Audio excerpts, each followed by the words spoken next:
half-plenary session. It's my pleasure to introduce today's speaker, Neven Barišić from University of Zagreb and working also at the Technical University of Vienna. And the talk is shifting of paradigms, so high TC cuprates from complexity to simplicity. And my co-chair, Okay, so I'm Denis Sunko. I'm also from the University of Zagreb, so we have a conflict of interest here. And so I will let Jure to play the bad cop, okay? Yeah. Okay, thank you for this nice introduction. I would also like to thank the organizers for inviting me and for giving this opportunity to present part of the results I have contributed in the field of high TC cuprates. And to start with, I will try to a little bit clarify terms in my title, what I consider complexity and what do I consider simplicity. So unambiguously, cuprates are complicated, complex materials, and often this is visualized by rather complex phase diagrams. This is one of them, and there is a number of phases and ordering tendencies which appears in these materials. And often when people look at these complex diagrams, and this is one of the main conclusions of this paper, is that the new physics is needed, that it cannot be captured with classical approaches. On the other side, also what we kind of agree is that the parent compound is a charge transfer insulator. So one entity here is a insulated localized carrier. On the other side, we have a Fermi liquid, and this Fermi liquid means that we have a quasi-particle, and this is the second entity, and I would like that you remember that these entities are essentially present in every phase diagram. What is kind of also neat observation that in all of these systems, superconductivity always appear somewhere between 5% and 25, 26, 27%. Although with different TCs in the different cuprates, and that's the difference between these materials. But what I would like to emphasize here is that from this complexity of the complex phase diagrams where the new physics is needed, I would like to try to find a simpler, experimentally simpler phase diagram as a starting point. And for sure, I don't want to say that the Fermi liquid is or a charge transfer insulator is simple. Many people for many years worked on it, and in fact it's a beautiful thing that even in a very correlated systems like heavy fermions, the interactions are strong, and nevertheless you get a Fermi liquid out of it, and all correlations are packed in the effective mass. And definitely, so this is not the simplicity, but the simplicity will come by looking experimental phase diagrams and try to find the simplest phase diagram which capture the universal behavior of cuprates. Why? Because the TC is also universal present in these compounds. The first observation is that the sheet resistance is universal. And if you think about it, it's again something which is rather surprising that in a complicated systems like cuprates, observable like a sheet resistance which is also a complicated property, behaves universal as a function of doping. On the overdose side, I said it is a Fermi liquid, so the resistivity is T square. And again, it's should be observed that it extends to very high temperature, okay, hundreds of Kelvin, which is not something which you would usually see in a simple metal or conventional metal. Metals are also not simple. What makes really one of the important questions in the field is when you decrease the doping from the overdose side, you go left, and your resistivity, which is T square, gradually, very slowly evolves in something which is linear in T. And it's not surprising, of course, that it's linear in T to high temperatures. In metals is also electron phonon, but what is surprising that it extends to low temperatures down to TC, so you cross the Debye temperatures. And in some material, TC is 10 Kelvin, you can see nice linear in T behavior down to 10 Kelvin. And some material, although they don't have a linear in T at high temperatures. When you put a magnetic field and you suppress the TC, you will find a linear T. In LSCO samples, for example, which you saw today by Ivan Božević, you saw this beautiful linear T, but when you put the field, you lose the linear T and it becomes quadratic at low temperatures. So that's one of the reasons why we call these materials strange metals. And the second is, as Ivan Božević correctly pointed out, you look at the optical conductivity and it's featureless to 1 electron volt. So this surely doesn't look as a standard, simple thing to understand. There are many different approaches to the problem, and I will today try to explain our approach also to the optics in the second part of the talk. And my pointer is not working.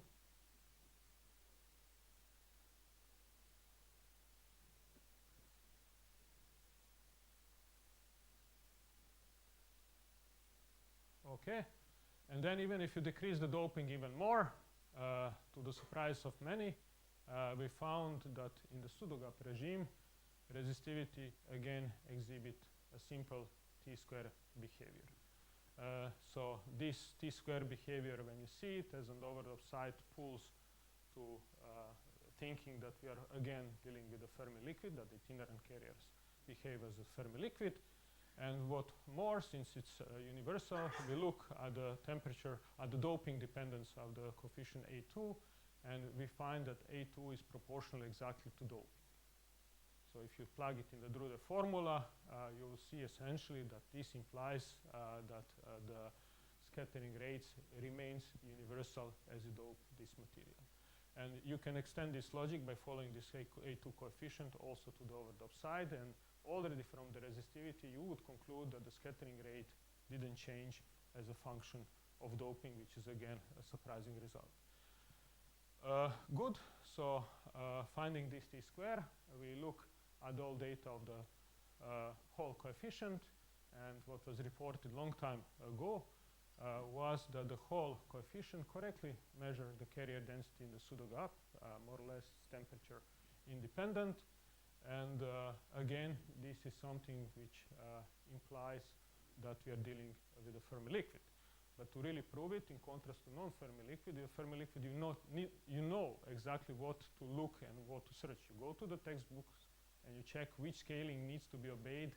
That's indeed a Fermi liquid. So we went, but before we did that, I just want to say that all the mapping, this from resistivity only, we came from a complex phase diagram, which is shown here, to something which is already simpler based on the resistivity, which has this T-square to linear T crossover, and then again from linear in T you go to T-square also to a crossover.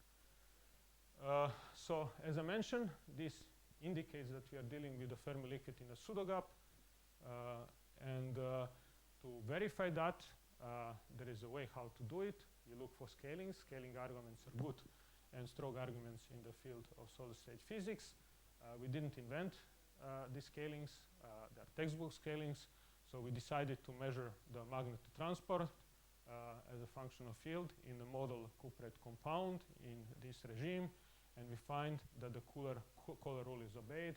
The Kohler rule simply tells you that the orbital contribution corresponds to h tau, that in the Boltzmann equation h tau always appear, so you can always scale your magnetoresistivity data in a weak field limit in the following way, and you can see all the curves collapse on the same line as measured. A second scaling which we're looking, which took a look at, is from the optical conductivity. You can measure the optical conductivity, and from the extended Drude analysis, which you can deduce the frequency dependence of the scattering rate. I call it the total scattering rate because it takes the extended Drude analysis is somehow taking everything into account and mixing it together. And if you plot your obtained scattering rate as a function of omega square plus t square, you see that all your curves for various materials fall on the same line, and that the prefactor P is 1.6, which is very close to the Fermi liquid value of 2. And in fact, in this talk, I will also explain why it's not exactly 2. But also what you can also note from this graph is here that the scattering rate is, even this total scattering rate is the same among different materials to the residual term. Okay, so also from optics you see that the scattering rate is essentially universal. So we found in the heart of the Cooperate problem that itinerant carriers behave indeed as in a Fermi liquid. In many sense, the pseudo-gap regime is the heart of the Cooperate problem. At least it's connected to strange regimes. We look at most of these strange regimes. We look at the electron-doped Couperants. We look that the logarithmic uptrends which appears in some of the compounds. For example, in Mercury 101, they don't appear to the doping we measured. And we also kind of understand these logarithmic uptrends. We also look at the charge density wave reconstruction of the Fermi surface in this part of the phase diagram. But what I will talk to and discuss with you today is the strange metal regime, and then I will try to connect the normal state to the superconducting state. What is important here is that the logic which I will tell you and the two entities which I will discuss extensively, the localized carrier and the Fermi liquid carrier, we use to explain in a very same way all these different regimes. So we don't change the story from the regime to the regime, and I will try to explain you how we understood this problem on the following slide. And it's also important to mention that we look at the appearance of the superconductivity, and we found that the superconductivity appears in a percolative way, that it always appears around 20-30 Kelvin universally in all Cooperates which we look at. And this is, in our opinion, or my opinion, the consequence that the glue is very local, so you construct locally patches of superconductivity. It also tells you that the disorder plays an important role to understand the properties of these materials. Okay, so I said I will look at the strange metal regime as to explain what follows from our data. And when you see this linear in T behavior, it's logical to say first probably that it's a scattering rate, at least attempting to say that your scattering rate is linear in temperature from very high temperature to very low temperature. And this led to different approaches to this linear in T curve. So there are many approaches to explain one linear curve of resistivity. And here I summarize probably my favorite one. But however, when you think about it, resistivity is not only about the scattering rate. Okay, there is also a carrier density in it. And we already saw from the resistivity that as you change the carrier density, you change the resistivity exactly how you add carriers in your system without changing the tau. So it's a fair question to say maybe there is n effective which changes or m star. And if you look at the evolution of the Fermi surface, you see on the overdose side where you see this nice Fermi liquid 1 plus p, but when you go to underdope regime, you see that the Fermi surface is partially gapped. Partially gapped means that you change the carrier density. It's a must in my opinion. No? So we will look at this effective carrier density, and we will try to all the time stick somehow to the Occam's razor, not to introduce new entities if we don't need them. If we need them, we should of course introduce them. So we look at the Hall mobility. Why? Because in a Fermi liquid regime, for a simple bands, the inverse of Hall mobility is nothing else than rho over rho h. And if you look what's the Hall coefficient and resistivity, you will find that the Fermi liquid, you expect C2 T square. You expect quadratic behavior. And this is probably the most important results I have contributed. We measure mercury barium copper oxide as a function of temperature, the resistivity, and Hall coefficient, and for 3 various doping, covering this doping regime, but essentially we cover much more with many more samples. And the beauty of it is that you see that your inverse of Hall mobility, it's written here, is T square. And it's T square in a Fermi liquid regime, and it crosses across T star without any change of the slope. Okay. So also it shows that it's doping independent. And that the Hall mobility, inverse of the Hall mobility square is T square, was already previously reported by Ong's group long time ago.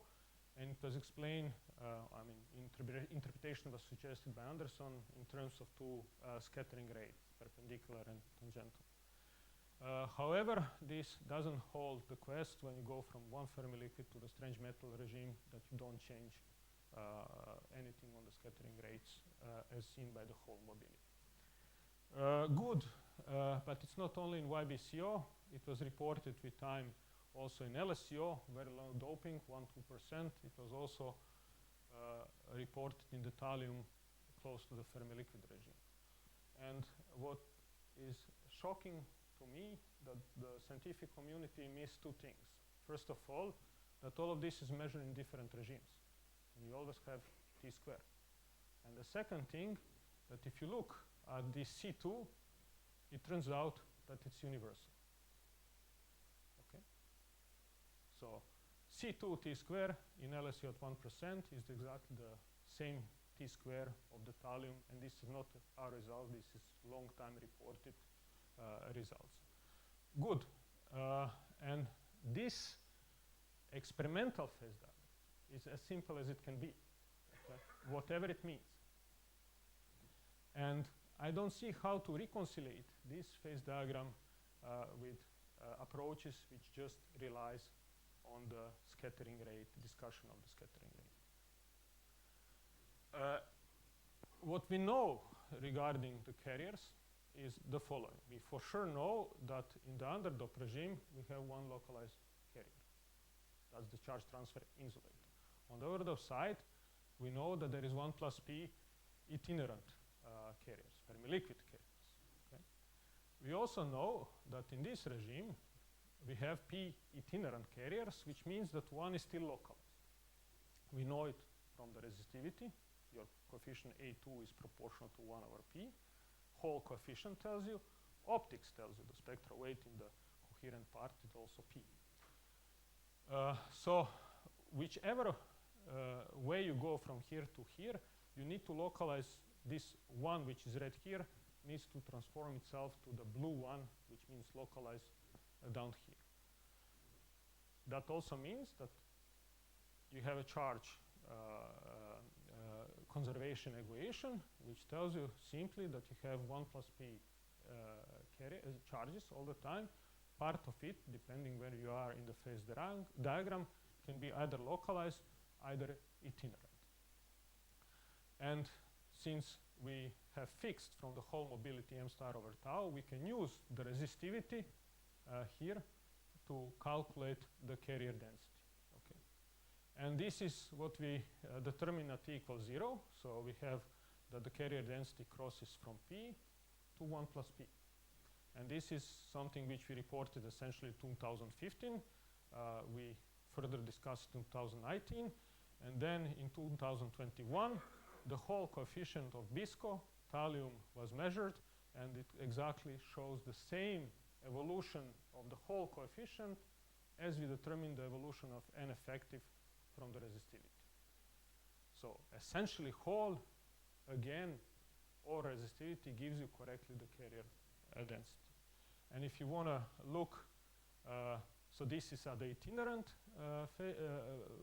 looking at the itinerant, but you can also look at the localized guys. So again, you know the number of itinerant from either hole, either resistivity, and then you can plug it here, and and you can, since you know the red one, you can calculate the blue one. And you can establish the evolution of the localized carrier as a function of doping and temperature. And what you can see is here that you have, of course, 0 localized, and you start to localize. The most localization, the localization happens around the optimal doping. And again, here these lines is 95, 97, 99% of the localized carrier. So here we have one localized carrier per CO2 unit exactly in the pseudo gap. And that's why we see the T-square behavior in the resistivity. So why resistivity lose this T-square behavior? Because with temperature you start to delocalize over the gap. Another observation here is that when you lose the localized carrier, you also lose the superconductivity. So the conjecture was, it is the localized carrier which provides the glue for the itinerant carrier, for the Fermi liquid carrier, to create superconductivity. What means that it's just a probability that the itinerant carrier finds the localized carriers. You multiply with these two with a constant OS, which I will explain if I have time later.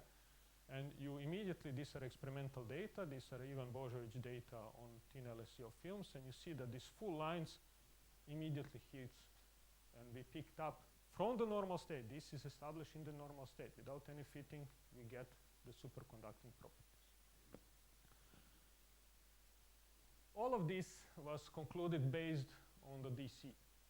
So DC can see itinerant carriers. It cannot really see what's going on with the localized, because localized are moved by the gap from omega equals 0. Optical conductivity measure both. It measures the itinerant and the localized carriers. We can use transport to fully characterize the itinerant carriers because they are Fermi liquid. We have these simple parallel behaviors and broad temperature range, so we can really establish this without any doubt. And then we can also look something which cannot be looked from the DC. We can look at the evaluation of the spectral weight across the phase diagram, but also around TC to determine which of the carrier is becoming superconducting. So as I mentioned, as I mentioned, optical conductivity, since we have two entities, one is localized, one itinerant, then your optical conductivity is the sum of the Fermi liquid contribution and the localized contribution. It must be that way, no? And we know everything about this Fermi liquid contribution. So we can use the Drude formula and we'll get more or less correct, except if you look the scaling. If one wants to look the scaling, then he needs to take into account that the scattering rate is not constant in frequency, but there is omega squared dependence for the Fermi liquid. And if one use the extended Drude analysis from the O sigma 1, he should be able to calculate the scattering rate. So for the Fermi liquid, we used recently reported Berthaud et al. Expression for the Fermi liquid, though we know which scaling Fermi liquid needs to be. We just use it because it was convenient. Why? Because we have a sigma DC, which is nothing else than 1 over rho DC, which we directly measure, and tau we have from the whole mobility. Okay, so essentially we can plug these numbers in, or temperature dependent of rho DC, and we can calculate the Fermi liquid response.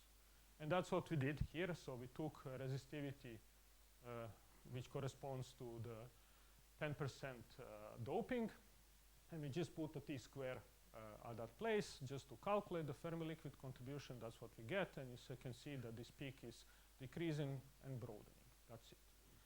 And if you do the Fermi extended Drude analysis, it's a single band analysis, which surely works here because we have a single contribution, then you will find that your perfect Fermi liquid scaling is obeyed.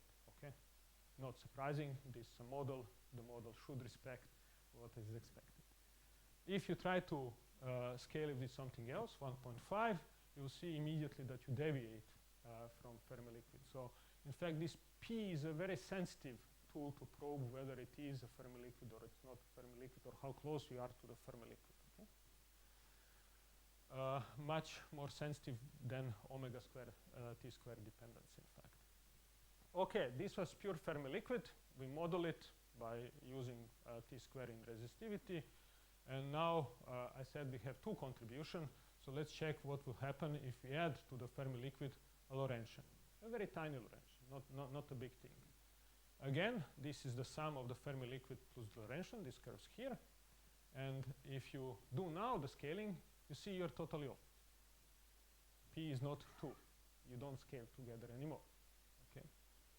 If you try to scale it with 1, you still have this Fermi liquid omega square T square. At least it looks almost omega square T square. But the prefactor changed to 1.2. Okay, so now when we know what to expect, let's look at the real data. So this is the resistivity as measured for mercury 1 on the sample. On the sample, we've also measured the optical conductivity.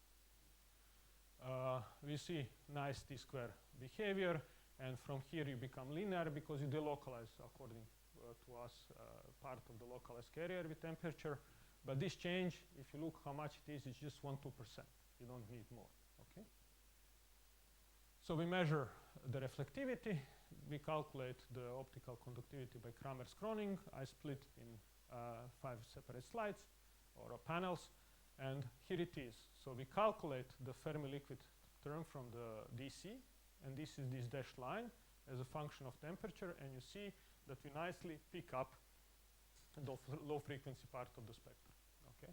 And then for everything else, we just need to put a Lorentzian, the same Lorentzian which I mimic the gap in the model system.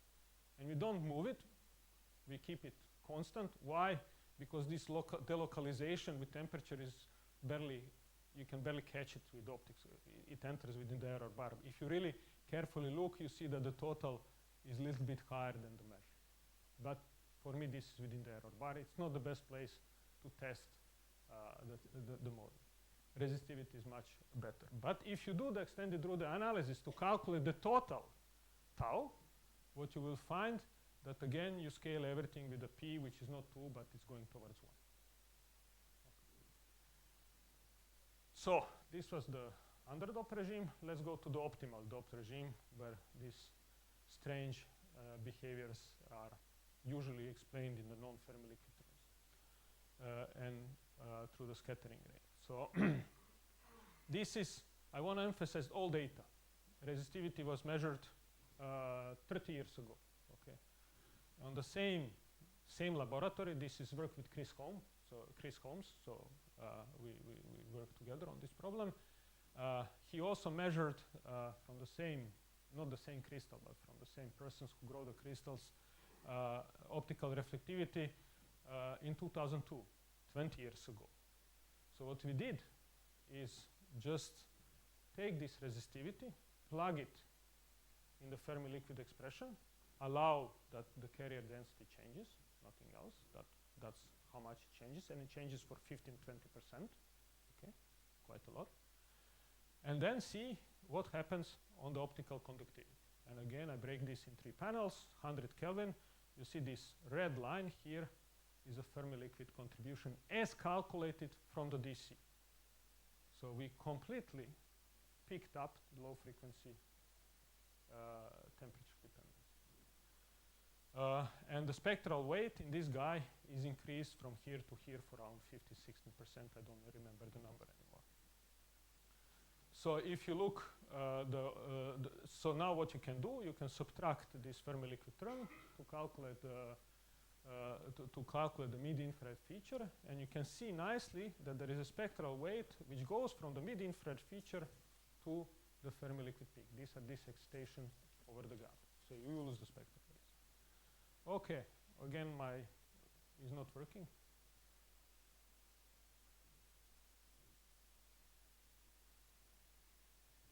Can you click it on the next slide?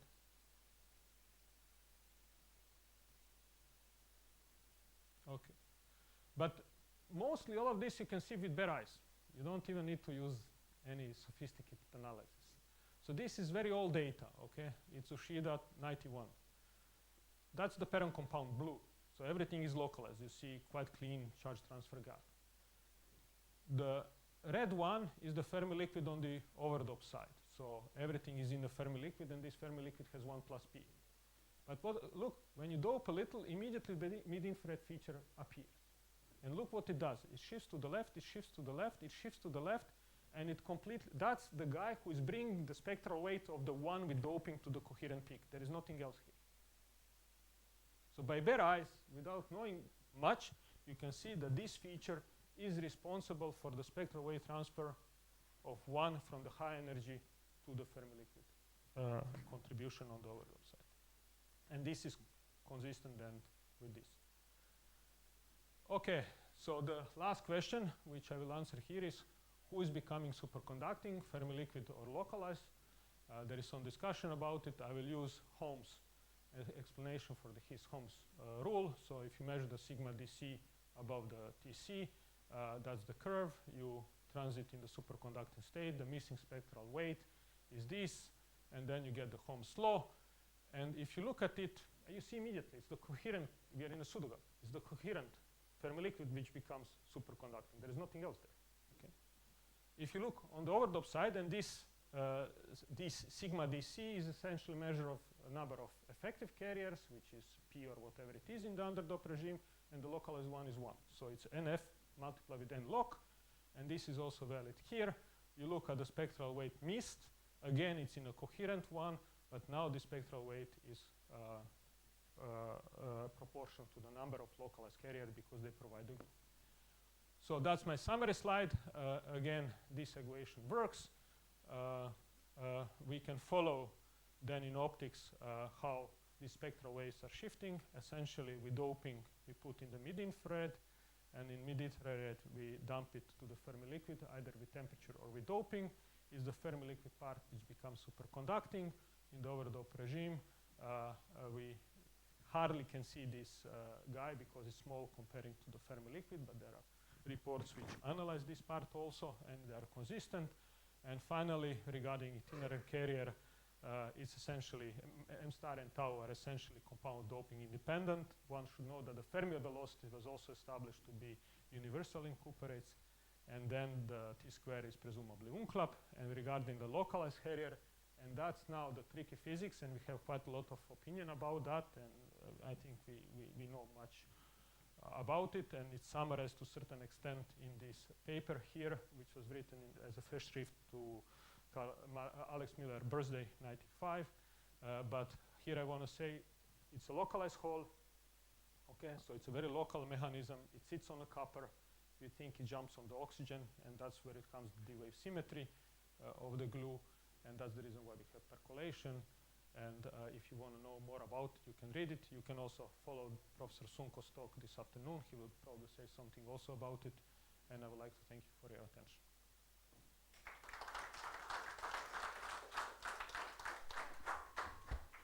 Thank you very much for keeping the time. I tried to be. Perfect. I shortened the last slide, although it's yes. very nice. So, questions? Yes. What is OS? Maybe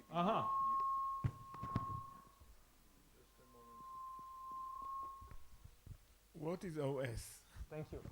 I heard it better now. So we treat it for a while just as a constant, which also enters in the Homs law. But later, we realized that, I mean, it was a long time ago realized that the symmetry of the oxygen plays an important role. So if you break the symmetry, degeneracy of the oxygens, you will lose the superconductivity. That's the LTTO-LTT transition, for example, in lanthanum barium copper oxide. And then there is a proposal already back then, which was like 30 years, 35 years ago, that there is a fluctuation, charge fluctuation, which goes oxygen, copper, oxygen. No? And that this fluctuation is responsible for the glue. And Hase and Rybitsky reported that charge distribution on the oxygen and charge distribution on the copper from the NMR. And this OS measure how much the localized hole can visit the neighboring oxygen. And it directly scales the ROS. So OS is the oxygen splitting, which then defines how much this fluctuation can work and how much localized charge can visit the neighboring oxygen and be the glue for the superconductivity. That's in short. There are other experiments which I don't have time to mention, which also indicates this kind of scenario. But we are open to suggestions, of course. This localized hole also is and can be responsible for the antiferromagnetism, short range, because while you have a localized hole, you have a super exchange. If you look at the nematicity, this is the competition between the localized inner and the structure. Structure plays an important role. It sets the playground for the localized carrier. That's the reason why we have distributed gap, which is consistent with the distributed structure, etc., etc. Yes, back there. Thank you for a nice talk.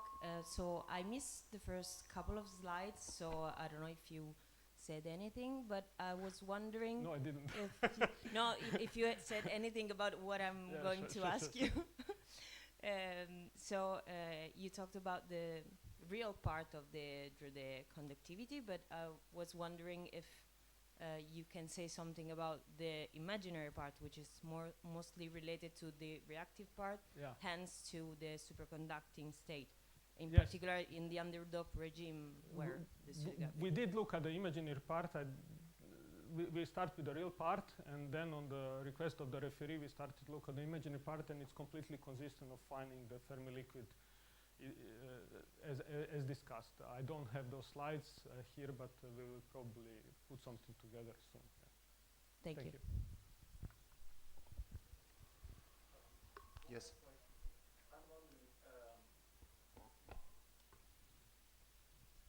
Thank you. It's really nice talk. I'm wondering the C-axis behavior of this ITC superconductor. For example, BISCO, and it shows the anisotropy. Did you also analyze the C-axis resistivity by doping? So, sure. So for long, and I'm sure Dennis will address that in his talk today, we thought that the C-axis is also important in superconductivity. But I think Dennis first showed that Mermin-Wagner theorem does not hold. So you can have ordering in the 2 dimensions. And then there is Ivan Božović results, which shows that a single layer of LSO is sufficient for a superconductivity. Okay, and then there is these beautiful results from 2-3 years ago when the single layer of BISCO suspended is exactly the same linear in T resistivity and the TC, which is 87 or whatever it was, as in a bulk. So that means that the C-axis is not, it's an interesting thing, but it's not really necessary for the discussion about the superconductivity itself, and that's the simplicity I thought. I tried to peel out everything away, which is still interesting, but it's not relevant for the TC. So it's not relevant for the TC in short. Okay. You're only interested in plane. Yeah, because that's the only relevant for the TC. Yeah. And this is shown by a single layer BISCO, which has a TC the same as a bulk. This result also is maybe you can also find the same result for the electron doped superconductors.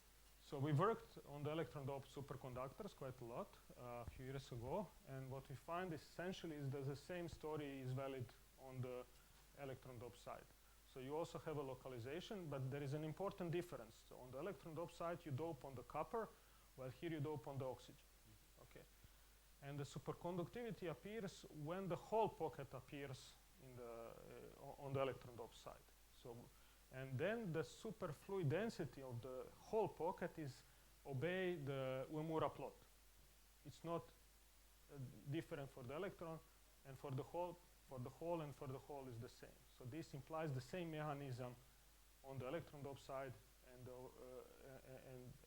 the whole doped side, and also the normal state you can understand through the localization and localization, taking into account that you are doping on different places.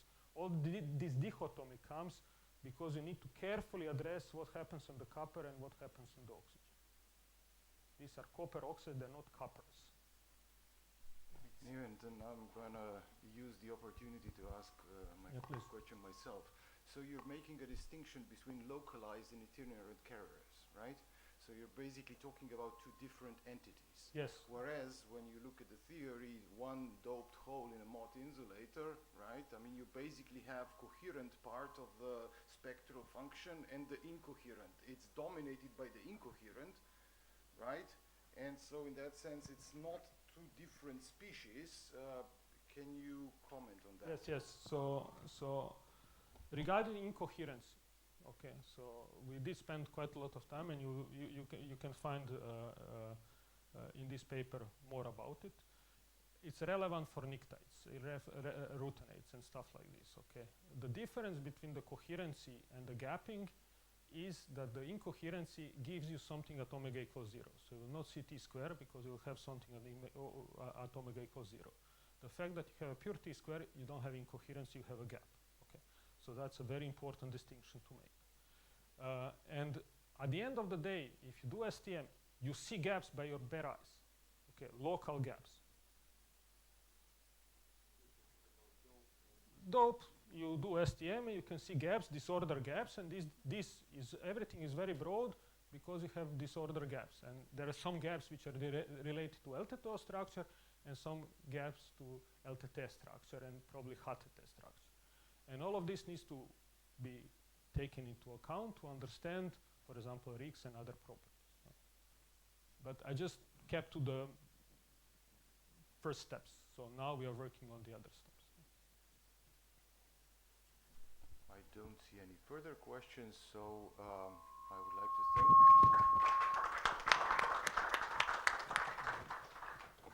From the mic. Yeah, I did. Oh. Thank you. 10 minutes? I was in time.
mentioned before.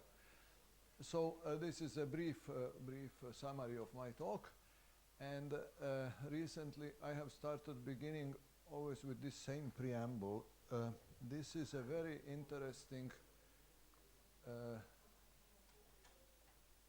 I don't see that the flipping is working. It's working now. Sorry? Aha, It it's looks working. fine. Fine.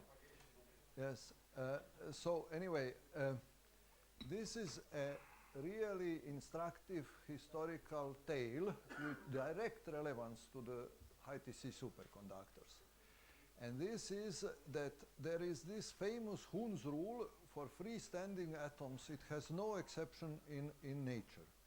That when you have an open orbital, the electrons will arrange themselves in a high spin state. Okay? And this was understood by Slater in the 1930s. This was understood by Slater in the 1930s to be due to the intra-orbital repulsion. So he said in a d orbital is small and you have two electrons inside and they like to go into different orbitals because then they minimize the repulsion. And this was the state of affairs until the late 1960s, when the quantum chemists, not physicists, realized that this was completely wrong. This is an incorrect explanation of this rule. The correct explanation is the following, that there's the next room. Okay, yeah, what can we do? So the correct explanation is the following. When the electrons are in a high spin state, that means they're spin symmetric. That means that the spatial part of the wave function must be antisymmetric. The antisymmetric wave function has the smallest possible screening of the ionic core, which means that in an antisymmetric configuration, every single electron sees the ionic core and the atom contracts. There is a huge energy gain from the ion-electron attraction. And this is what drives the effect. It is 10 times bigger. This central Coulomb effect is 10 times bigger than Slater's explanation, okay? Which accidentally gives the same sign, okay? So everybody was, so to say, misled into believing that this was the reason. And in fact, there are a few recent papers. You see 2005, 2008, that's quite recent for something which started in the 1930s, where they showed, for instance, that with helium you can get the excited state correct with only S-wave mean field. In other words, no angular correlations at all. This is purely central field effect. And this has a direct repercussion for the high TC superconductors, because in the pnictides, the iron T2G orbitals are caged in the tetrahedra, which are set up by the E2G orbitals, and this means that they behave like in an atom of fixed size. So the Slater's generally incorrect explanation of strong correlations is correct for the pnictides, because the size of the orbital is fixed by a stronger scale, by the binding scale. While in the cuprates, you have the bridging oxygen. The bridging oxygen allows charge transfer from a correlated atom to an uncorrelated atom, which fixes the size of the lattice, and this is effectively the size of the atom in the lattice, okay? So you have essentially the modern explanation of Hoons' rule is active there. And sorry, what has... You go backward. I mean, it's inverted. Okay, I'm sorry. Okay, so now I go this way. Okay, very good. Now, and here is the proof, if you like, that central fields and Coulomb fields are sufficient to explain the most outstanding spectroscopic feature in the cuprates, and these are the Fermi arcs. Actually, if you do a DFT plus U calculation, no DMFT or strong correlations, whatever, You just treat the dopant ions as real physical ions with real Coulomb fields, which this calculation can do. You will find in a zero temperature, one body calculation, you will find arcs which grow just as observed with the doping, okay? And this is a little bit more detailed picture of the same thing. You see here, this number 1 cut is this one, the diagonal cut, and the number 7 is at the antinodal point, and you notice between 4 and 5 we start getting gapped. And this is how it looks in the calculation. You see, this is a perfect dispersion going through the Fermi energy, and then you have a preformed gap going down, and somewhere between 4 and 5 it bites the Fermi surface, and here you have the pseudo gap. So essentially, what this shows is that you have a normal Fermi liquid in the arcs, and the only reason you have the arcs visible is that actually the zone which includes the dopants is much smaller because it corresponds to a much larger unit cell. And when the unit cell including the dopants is bigger, okay? And so when this unit cell including the dopants is unfolded into the standard cell, then this unfolding gives you the arcs. In other words, the arcs are a simple kinematic effect. They're essentially a projection effect. There is nothing, the arc fermions do not have to be anything but an ordinary Fermi liquid to get an arc in this approach. But the next question is, what is going on in the underdoped planes? This is the P regime of Neven. Now, what has to be understood is that this is an idea which was first published in 1989, and we have managed actually to prove it by some direct experimental observation. This is, you see here, maybe I should have said it before, you see here, you can see by this integrated charge around the strontium dopant in LASCO, you can see very clearly that the charge stays localized in the vicinity of the ion. In other words, the doping of the planes is actually some kind of Coulomb domino effect propagating through the insulating layers, by which finally the copper exports a whole or part of a whole onto the oxygen. And this partial export of the whole from the copper to the oxygen can be beautifully observed by O17 NMR splitting. It is this Damian Rybicki 2016 Nature Communication paper. Here you see the green is you see this is a hole on the copper.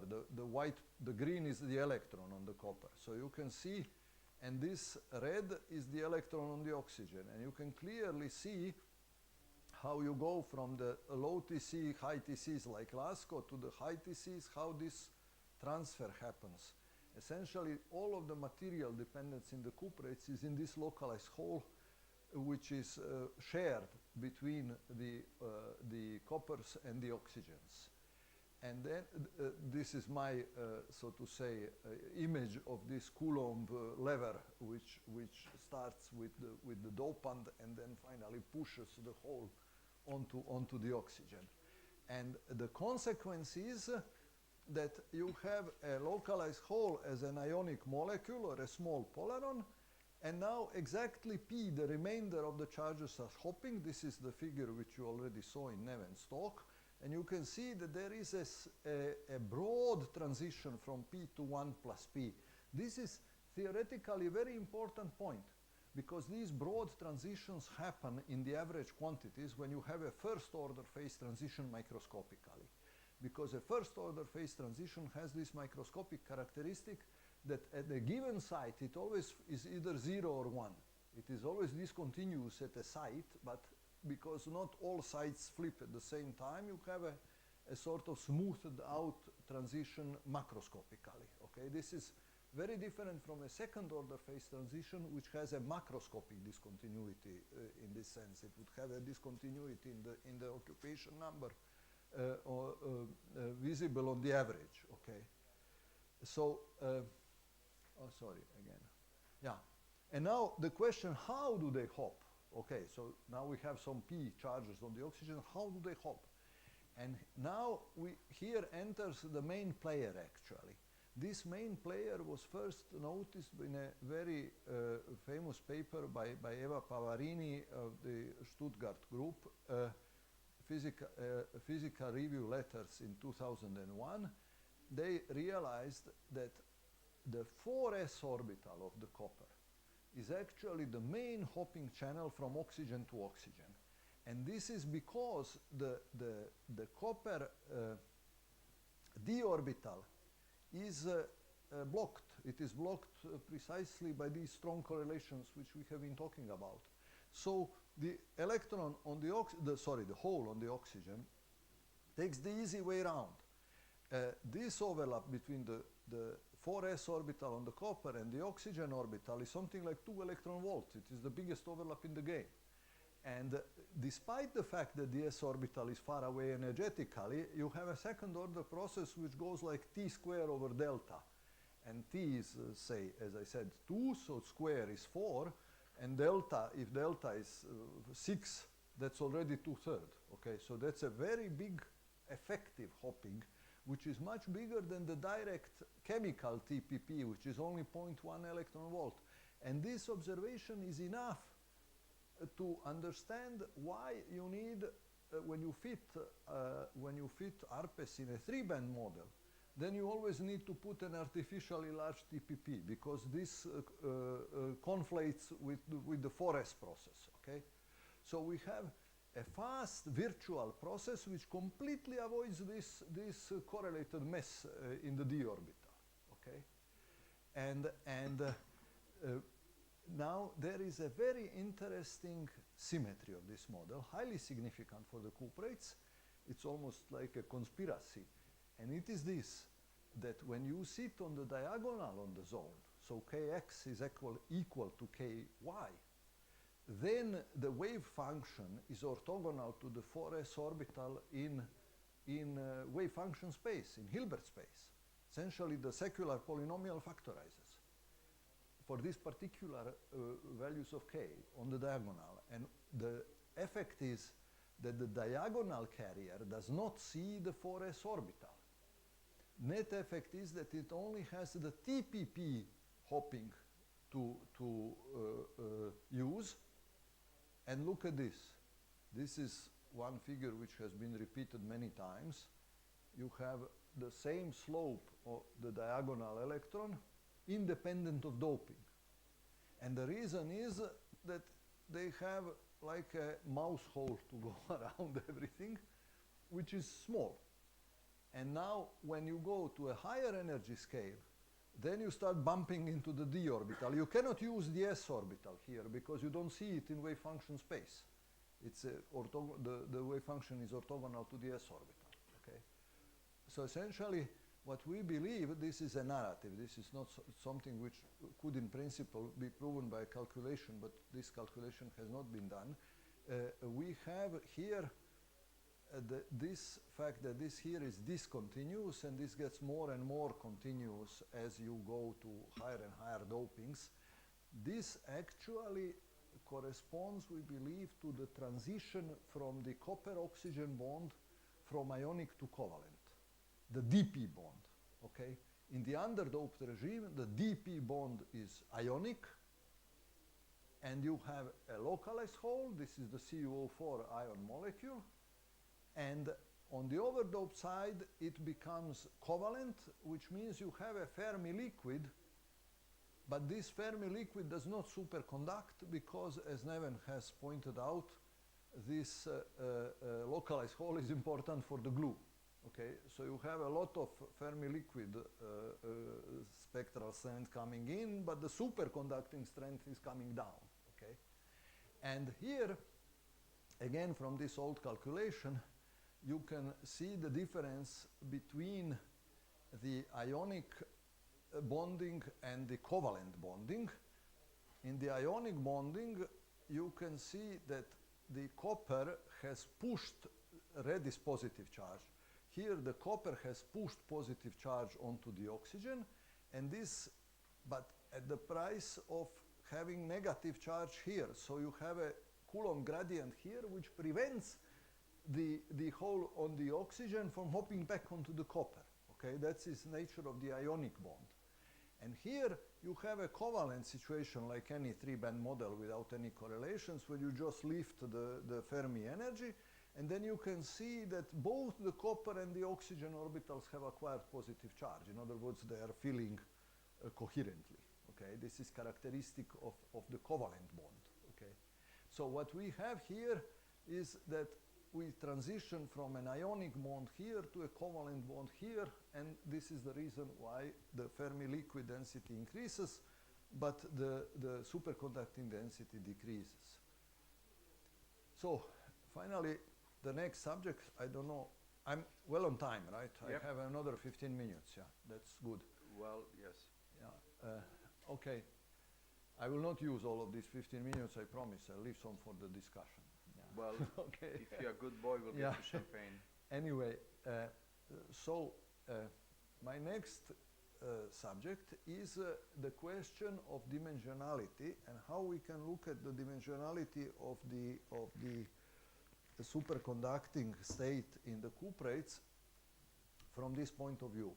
Now, there are two things to say. One is general and one is special. The general thing is that recently, much to my surprise, we have discovered that the Hohenberg-Mermin-Wagner theorem, the famous theorem which everybody cites for the past 50 years to say that two-dimensional superconductivity cannot be, this theorem is completely ineffective. It is mathematically exact, there is no mistake in the theorem, but the theorem says that infrared fluctuations of the density, electronic density, will destroy the superconducting order parameter. And the simple question is, how big the sample must be for this to happen? Because the infrared fluctuations in a real sample are cut off by the size of the sample. And when you do the calculation, ta-da, this is, you see, the logarithmic suppression is very weak. That is the whole point. So when you turn the equation around, it turns out that the size of the sample must be smaller than x of Fermi temperature over Tc. Fermi temperature 10,000 Kelvin, Tc 100 Kelvin. This is x of 100 in angstrom, okay? You turn it to meters, and you get 10 to the 30-something meters, about 1 million times larger than the visible universe, okay? So to suppress Tc of 100 Kelvin by the Hohenberg-Mermin-Wagner theorem, the sample needs to be 1 million times bigger than the visible universe. So you change the universe, right? Yeah, okay. So whether that has something to do with quantum gravity, I leave it to you, you know, to decide. Anyway. So we all agree, right? The point here is that, so that's absolutely no obstacle at all. Right. That's the general thing. But the special thing is, there is a wonderful little experiment very early on, which shows that actually this is a torque experiment, like which shows that the material is becoming more two-dimensional as you go down in temperature, okay? So the high Tc's are more three-dimensional around Tc than at 10 Kelvin, okay? And so there is an intrinsic two-dimensionality. This is already was established in 1990.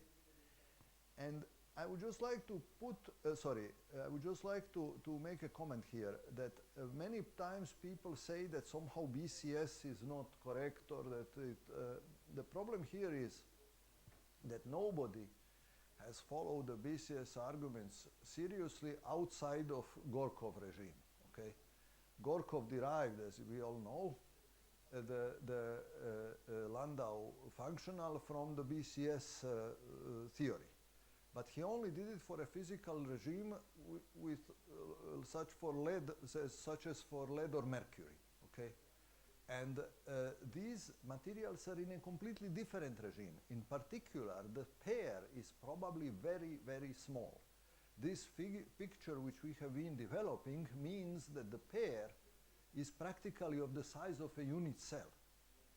And to my knowledge, nobody has tried to rederive, follow Gorkov's derivation in this regime, where the size of the pair is much smaller than the distance between the pairs, okay? So before anybody says that BCS does not work, I would like to see such a calculation, okay? There is another thing, and this is that the self-consistent equations of state normally determine the size of the pair. But here, the size of the pair is cut off by the size of the unit cell. This was pointed out already by Friedel in the 90s.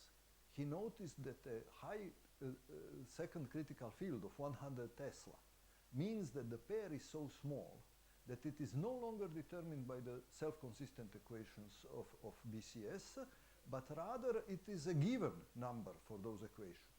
Again, completely different regime. So,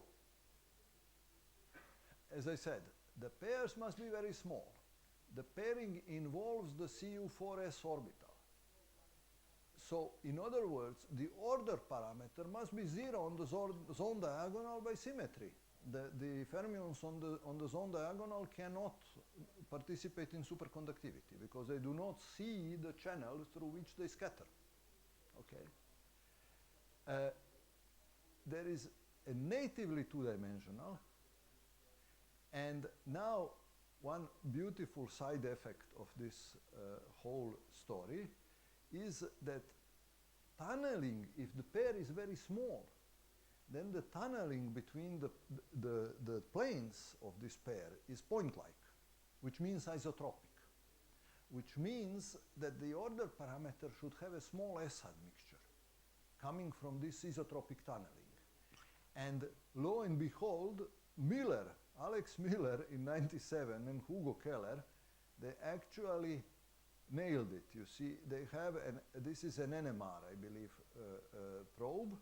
So bulk 3D probe sees a little admixture. You see, this is a D wave line, this is an S wave line, and even at that time, Alex Miller pointed out that pure D wave superconductivity in cuprates is found only by surface probes. If you have a bulk probe, then you will have a small S admixture. And this fits perfectly into this picture of very small pairs tunneling point-like between the planes, okay? And finally, the mechanism then involves this local hole, but we do not know yet what internal excitation of the Cu ion is involved.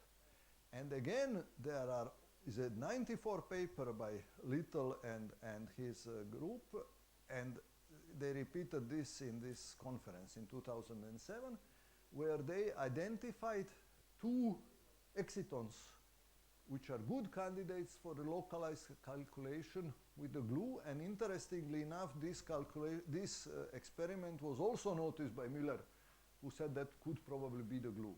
Okay, so there is a picture of a localized glue for these holes which propagate via the 4s orbital. Okay. So finally, I come to my conclusions, luckily with 5 minutes left for the discussion. Conclusion. The arcs are a kinematic effect unfolded from a smaller zone. They're a simple projection symmetry effect, nothing to do by themselves with any intra-orbital correlation. It's a one-body kinematics. Okay. Now, sorry. Second, these partial charge transfers, which are created by doping, they kind of induce a sharing of this localized hole between the copper and the oxygen, and this sharing is the last of the material dependence. Beyond that, when you are already on the oxygen, the cuprates are universal, because the chemistry involved in the oxygen metal, which is so created, is determined by very few overlaps, which are the same in all cuprates, because the lattice constant is the same in all cuprates, okay? Roughly speaking. So the main conduction channel is a high energy virtual process, which is completely uncoupled from the low energy garbage, so to say. The delta PS, which is involved in this, is at least 6 electron volt. Okay, so what we have is an anti-adiabatic, effectively, Fermi liquid, whose one-body properties are determined by the highest scales in the material. These highest scales are the Coulomb scales, which are responsible for the material binding. There is no talking back to those guys, you know. It is like an elephant. So the usual feedback into the effective mass, which happens in the standard Landau-Fermi liquid theory, it is absent here, simply because a stronger player says what the number is, and end of story. The usual adiabatic argument functions if the dominant propagation mode is low energy. Then it gets entangled with the lattice and with all sorts of other things. But here the dominant propagation process is 6 electron volt virtual process, okay? And so, as I said, at overdoping, the 3D2P bond becomes covalent, which increases the Fermi liquid weight but destroys the superconductivity because the localized hole is important for the superconductivity. And so finally, as I said, superconductivity in 2D is all you need to look at because the samples are smaller than the visible universe, okay? So I thank you for your attention. Question here? Yeah. So regarding the first We don't need microphones.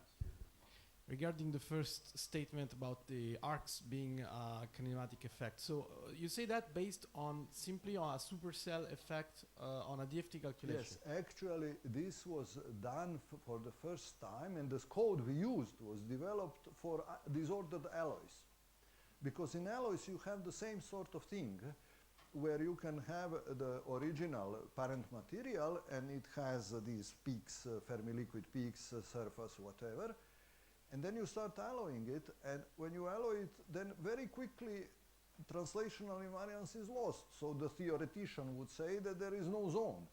But in fact, what you observe is that there is a zone, and all that happens is that the peaks are no longer resolution limited, okay? And so there is a very gradual evolution, destruction, so to say, of the zone. And this code was developed in such a way that they take a large zone, and they, a large unit cell, and then they systematically project the small zone out the unfolded. It's called an unfolding algorithm. It's actually undergraduate textbook, if you like, algorithm, but the problem is if you have 100 atoms per unit cell, then a supercomputer will do it for maybe 2 days, okay? So But it's not just a simple periodic supercell. No, in our calculation it was because averaging over disorder was a bit too much for us at the time, but I know what the effect of disorder would be. It would just broaden the peaks a little, because that was done in the alloying calculation. Okay. We have to be because we are online. Just quick one. Quick, please. Just concerning this supercell calculation. Yeah. So the bands can't just simply stop. So is this arc bending backwards again, or is it a pocket? No. You have a small zone, and in this small zone you have several Fermi surfaces which all properly close upon themselves, okay? And then you project this, you unfold this small zone into a large zone, and each point which crosses the Fermi energy maps onto some point over there, but of course like a superposition. It's not one-to-one point, but the band from the arc goes then back again into the arc. It's I'll show you. You can see it on the. Sorry, I am. You can see it on the figure a little bit. It actually goes from one regime to the other. You see, here it doesn't. Here you have still a gap, but there is no bending back. And then as you go towards the very antinodal point, you start getting some bending back. Okay, that is what happens. Right. Okay. Yeah. We have to cut it off.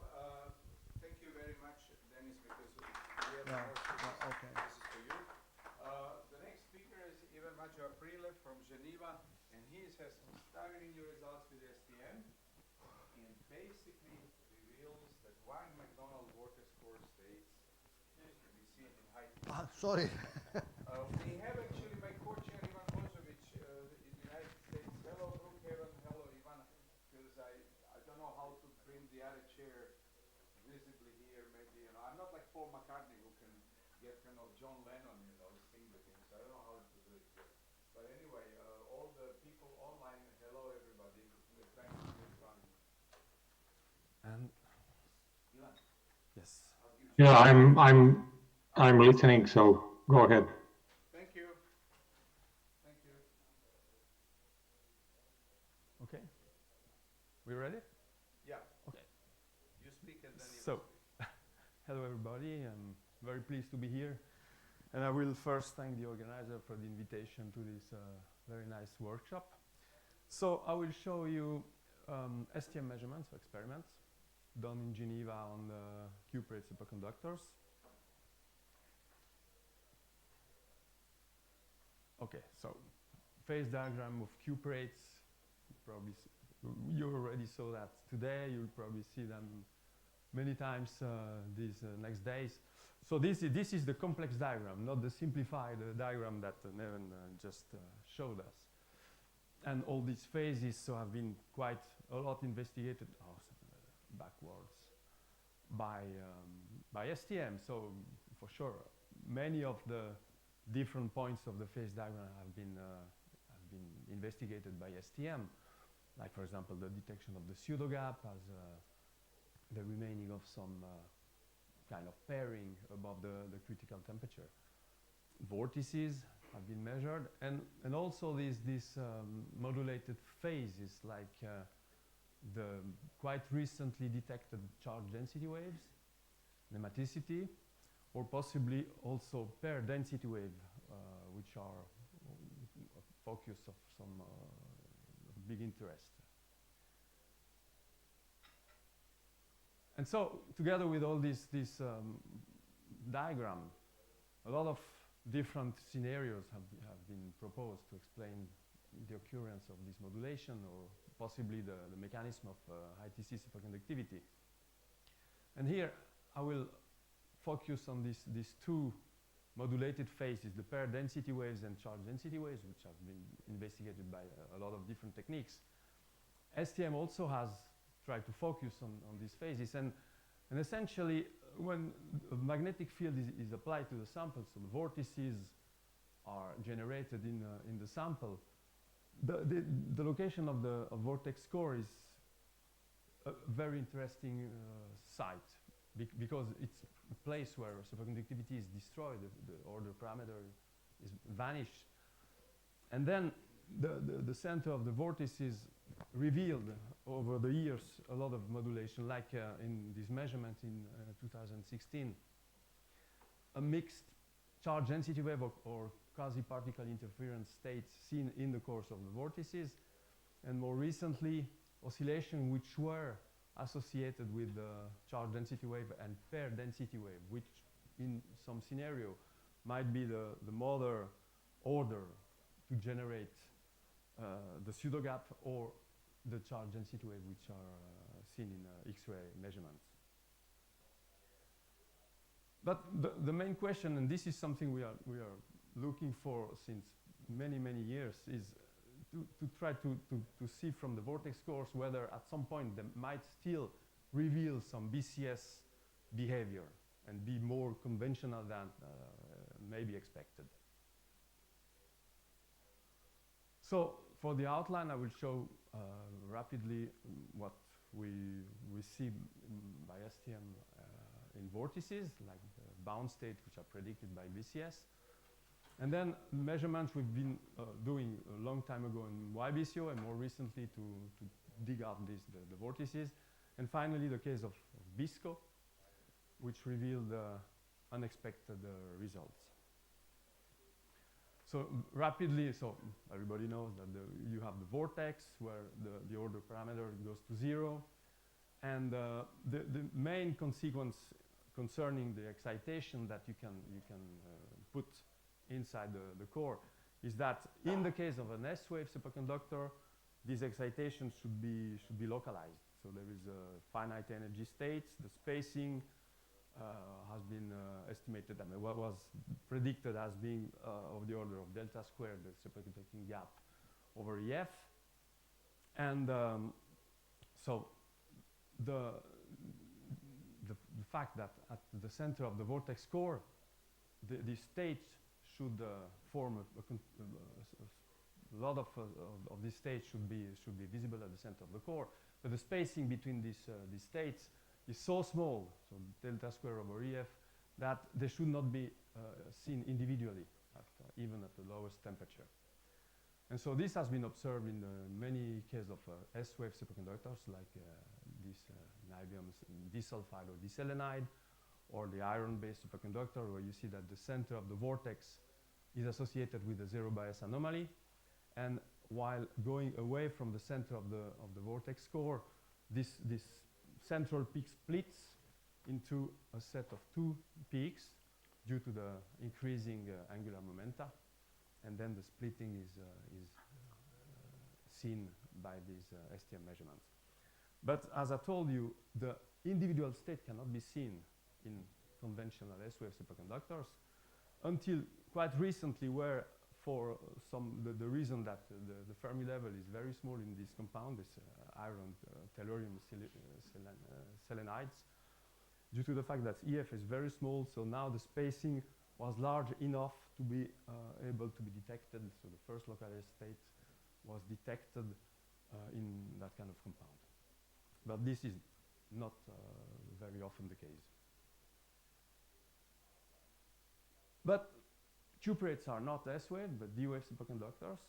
And so calculation have been performed also in that case. And long time ago by MacDonald, there was the prediction that similarly to the case of an S-wave superconductor, the center of the vortex core should also reveal a zero bias anomaly. And the evolution is actually quite similar to the one of the S-wave superconductor, with the split of this zero bias anomaly while going away from the core center. The main difference between the D-wave and the S-wave is that there are no bound states here. Whatever you go at low temperature, you will never see individual bound states. It's a continuum of states. So now, the measurements we did in '95 on YBCO, the vortices seen here at a field of 6 Tesla, showed something which was absolutely not expected. The set of two peaks here that are measured at the center of the vortex core was obviously not the one expected, the zero bias anomaly expected at the center of a D-wave vortex core. And so for very long time, people and theories were trying to explain why a D-wave superconductor would reveal such a finite energy state instead of this zero bias anomaly. Like in this Franz and Tesanovich model, where small I dxy component had to be added, probably field-induced component, in order to get a fully gapped symmetry state and the occurrence of finite energy states at the center of the vortex core. But this was theory, and we never had a very clear conclusion of this fact. Until more recent measurements performed also on YBCO, and where the evolution of the spectra was taken from the inside of the core to the outside of the core, so far from the core center, and where these low energy states, these subgap states, were detected almost at constant position and amplitude, so also outside the vortex core. And moreover, even without vortices, so at zero field, you see here a gap map done, acquired on the YBCO, showing that the gap magnitude is quite homogeneous in these samples. And if you take the average spectroscopic measurements over this map, you also see in zero field the occurrence of these subgap states. So obviously, these subgap states are not linked at all to the presence of the vortex core. So we imagined, so we took a very simple scheme in order to understand why we have this subset of states which are actually detected everywhere on the surface very homogeneously. And so we took this model of having a non-superconducting channel from an origin that we don't know, added to a purely D-wave superconducting channel. Our estimation provides a very, very small proportion of this superconducting channel, which ranges from 10 to 20% from the total current we measure. So it should be in that picture a very small signal. And so I'm skipping the details, but by subtracting a reference spectrum, we get rid of this uniform non-superconducting channel, and we are leaving we are left with some differential spectra. The top line is the real measurement, and the bottom is the calculation where we took the exact position of the vortices we acquired, and then in order to be consistent with the fact that the exact position of the vortices influence all the spectroscopic signature of all the other vortices, we just generated a random distribution of vortex lines around, and this is the calculation, and you see that the match between the experiment and the calculation is quite good. And I would like to focus your attention of the different crystallographic direction. These are the traces taken along the 100 direction, while the other one here at the center on the 110 direction. And you see that the decay of this anomaly is not the same in the two different directions. And the model also predicts this one. So in this calculation, this is a self-consistent calculation. You see that the decay of the zero bias anomaly along the 100 is slower than the one. No, slower than the one taken along the 110 direction, which is the nodal direction. And so this behavior is essentially coming from the band structure with the Fermi velocities, which are anisotropic and determine this behavior. So now VISCO. And VISCO had the same problem. This is the spectrum taken at the center of the vortex core in VISCO. And obviously, again, in this case, there is no sign of a zero bias anomaly. But again, also here, the presence of some subgap states at the center of the core. Now, VISCO also has this vicinity of charge orders. And this is an example of the underdoped VISCO where some modulation were detected by STM. So this is part of the phase diagram. And these modulation were taken in the pseudogap regime and linked to the charge density wave. And similarly, as I already told you, the vortex halos also are usually the sites where charge modulation or conductance modulation are detected. So if you look at the spectroscopic signature of the vortex, so this is a conductance map taken at the center around a vortex, but imaged at an energy of 0. So this is the zero conductance of the vortex. You see this bright spot, meaning that the zero bias conductance increases at the center of the core. But the spectrum never showed this zero bias anomaly, which should be emerging from the background. Now, if you take the conductance map at the position of the coherence peak, the vortex appears as dark, since the coherence decreases at the center of the core. But interestingly, if you plot the conductance map at the position of these subgap states, the ones which are seen at the center of the core, you reproduce the conductance modulation which were associated with some QPI or charge density wave. So there is an indication that this subgap state, at least in VISCO, we see no modulation in YBCO, that the subgap states are more or less linked to the conductance modulation which are seen in the vortex cores. Okay, so the recent measurements we've been performing were focusing on the portion of the phase diagram where the pseudo gap and all these charge density wave modulation were absent, seen by other techniques. And so we focused on the heavily overdoped BISCO crystal, where the TC is 52K, and obviously if you make the temperature dependent measurements, you see that above TC there is no sign of pairing, of opening of a gap. So there is no pseudo gap as expected in the compound I will show you now. And so we first started measurements at 3 Tesla, and the vortices, 3 different vortices shown here, or 6, sorry, all show that kind of conductance modulation, which were, I reported before, and which were in some cases related to the charge density wave state of the compound, depending on the doping, or quasi-particle interference. But so we are now here on the very overdoped side of the phase diagram, so likely not possible to link this modulation to the charge density wave. And moreover, when you take 3 minutes, when you take the spectroscopy across the vortex core, again here there is no sign of the zero bias anomaly, and the presence of some subgap states are again detected.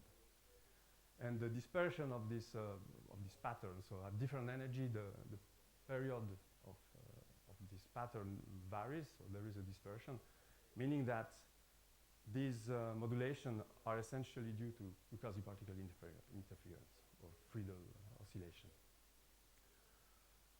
So now, these were high field measurements. We know that the vortices interact each other, so that the density of states of all individual cores might be affected by the presence of surrounding vortices.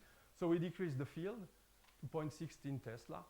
And now this is the picture we get from 3 different vortices, where in some cases there is a remaining modulation of the conductance, but in most of the cases there is no more clear pattern of the conductance seen at high field. And now if you take the spectroscopy across this course, so it's the same compound, same doping, just the field which is reduced, you get back the zero bias anomaly which is predicted by the BCS. So this is the real first time where we observe what is predicted by the Wang and McDonald calculation, but this is now done at very low field and on the heavily overdoped side of the phase diagram. So again, so we check the directionality, which is similar to the one I showed you before, along the nodal or not nodal, anti-nodal direction. And interestingly, we also checked whether by removing the vortex and just putting the field to 0 at the exact same position, so it's atomically same position in both cases, when the vortex disappears, we recover the expected spectroscopic signature of the superconducting state. So it's not the peak we see in the vortex is for sure not linked to any doping, impurity, or whatever defects which could produce this behavior. Okay, maybe I should just summary by showing you that most of the reports on spectroscopy of vortices in the Cupid and especially on BISCO have been performed at very high fields, essentially above 2 Tesla or 1 Tesla. And if it's only when we worked at very low fields that we recovered the zero bias anomaly predicted by the BCS framework. And also, it's the field intensity, so the vicinity of the other vortices, which trigger the occurrence of the conductance modulation we see in the course of BISCO. Okay, so let me just conclude by by citing the collaborators. This has been done in a group of Christoph Renner, calculation by Christoph Berthaud, and measurement by Tim Gazdich and Tejas Singer. And as a summary, I can just tell you that what we understand from our measurements is that concerning the heavily overdoped side, the modulation and the presence of the zero bias anomaly are all linked to the vicinity of the surrounding vortices. We don't understand why the zero bias anomaly disappears and gets into finite energy states. We tried to model by decreasing the distance between vortices, and we were never able to get the finite energy subgap states from the zero bias anomaly. So this we still don't understand the strong field dependence of this the vortex structure. Okay, with that, thank you for the attention. Thank you. One quick question, if there is one quick. If not, we thank you again. This is your diploma. No, thank you. Discuss in 20 minutes. We have a coffee break and everything. Ivan Bozovic, will you take over as a chair now online? Because I'm still here to help. So Amit, your stage is here with the microphone. Okay. Give them the tech. Thank you. Well,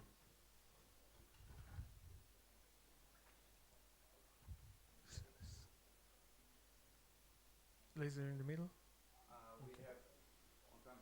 I'll give you 5 minutes. Okay. Thank you. So you have 20 minutes to shoot. Thank you.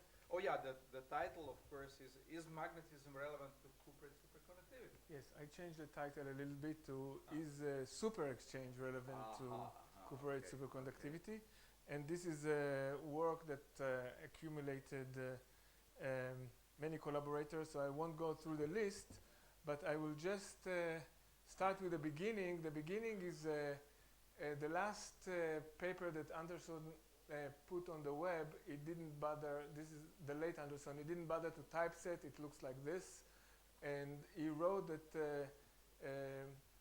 the dominant interaction coupling the superconducting electron pairs in the same is the same super exchange spin coupling, which causes the undoped cuprates to be antiferromagnetic. So Anderson assigns superconductivity to the super exchange. So this was quite a long time ago.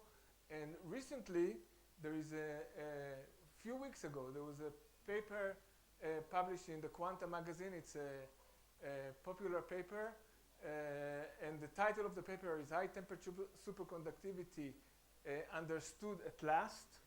And there's a sentence in the paper that new measurement matches a prediction based on the theory, which attributes cuprate to superconductivity, superconductivity to a quantum phenomena called super exchange. And this paper is reviewing the work of Anderson. So the beginning is a super exchange, the end in the super exchange, and what I'd like to do in this talk is to fill in the gap in between. The problem is that scanning tunneling microscope, which is the work presented by Seamus Davis, does not measure super exchange. It actually measures charge transfer gap, but they related the two because super exchange is a function of hopping, Hubbard-Yu, and charge transfer gap. And the super exchange increases with T and decreases with U and decreases with the transfer gap. So you can try to make connection between superconducting properties and any one of those, and if it works, then you can blame the super exchange. What I'd like to do is to fill in the middle, as I mentioned, and I will present experiments that do measure super exchange and relate them to superconducting properties. I'll start with two experiments that are not mine. I will just show that I'm not alone. One on the mercury-based cuprates, the other on the bismuth-based cuprates, and then I will go to our work, which is on the charge transfer cuprate.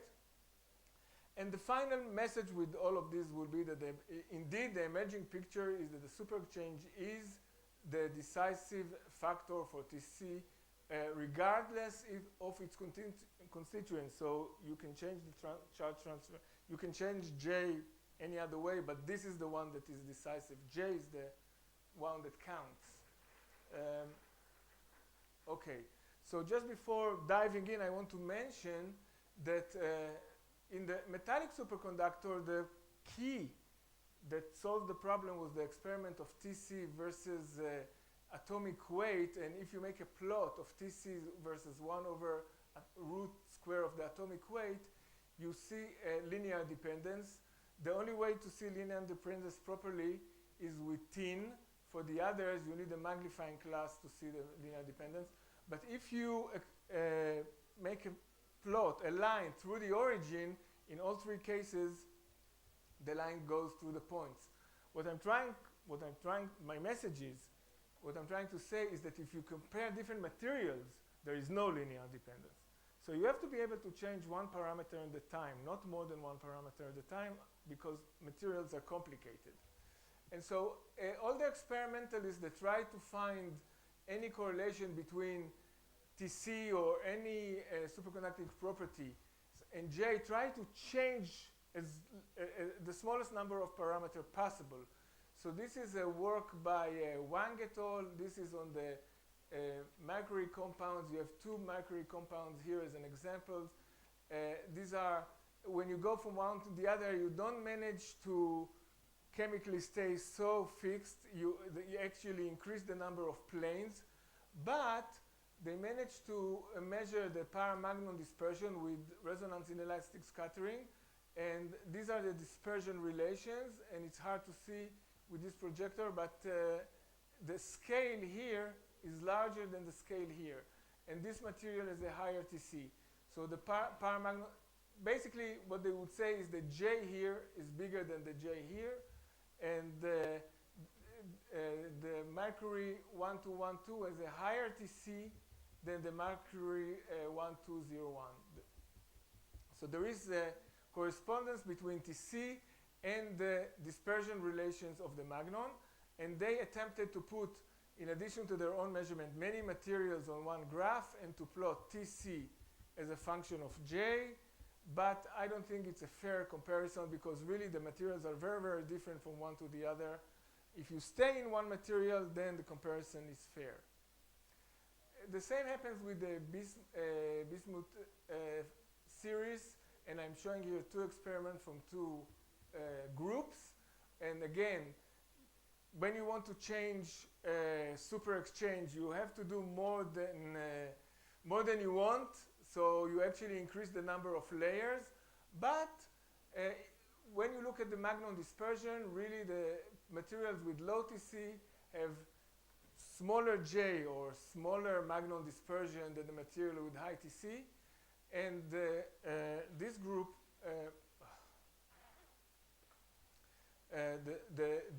the Rouen group also measured charge transfer gap.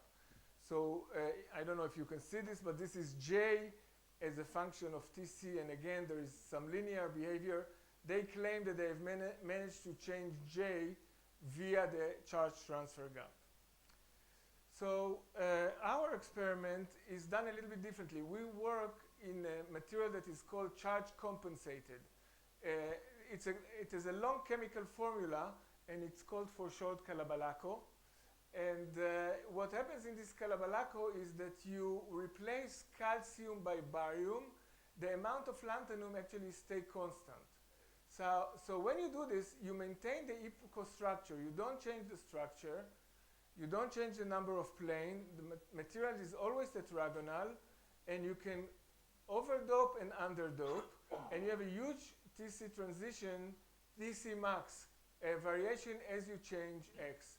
And what you actually do, barium and lanthanum have the same valence, so you don't change the valence of the material. You do something else other than changing the valence. And this compound allows you to change TC max with minimal structural changes. So what is it that you, okay. What is it that you do? Actually, when you increase X, you move positive charge from the yttrium side to the barium side. As a consequence, the oxygen is moving up and the bond becomes flatter. So this is not just words.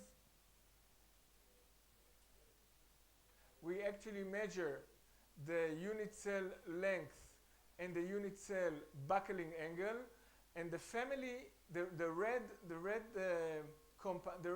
color represents the family with the highest TC. So the red have the most unbuckled bond, the straightest bond, and the shortest bond. So two effects work together to make the super exchange stronger. And this is Paramagne Dispersion. It's a relatively new work in the underdoped Calabalacco material. And so x equals 0.4 is the material with highest TC, x equals 0.1 is with the lowest TC. And again, we see that the Magnon dispersion is more energetic. So if you were to fit this with a fixed J, for the family with the highest TC, you will get a larger J. But this experiment was done in the underdope regime. So if you want to criticize and say that underdope it doesn't count, you can do the same experiment also in the maximum optimally doped regime.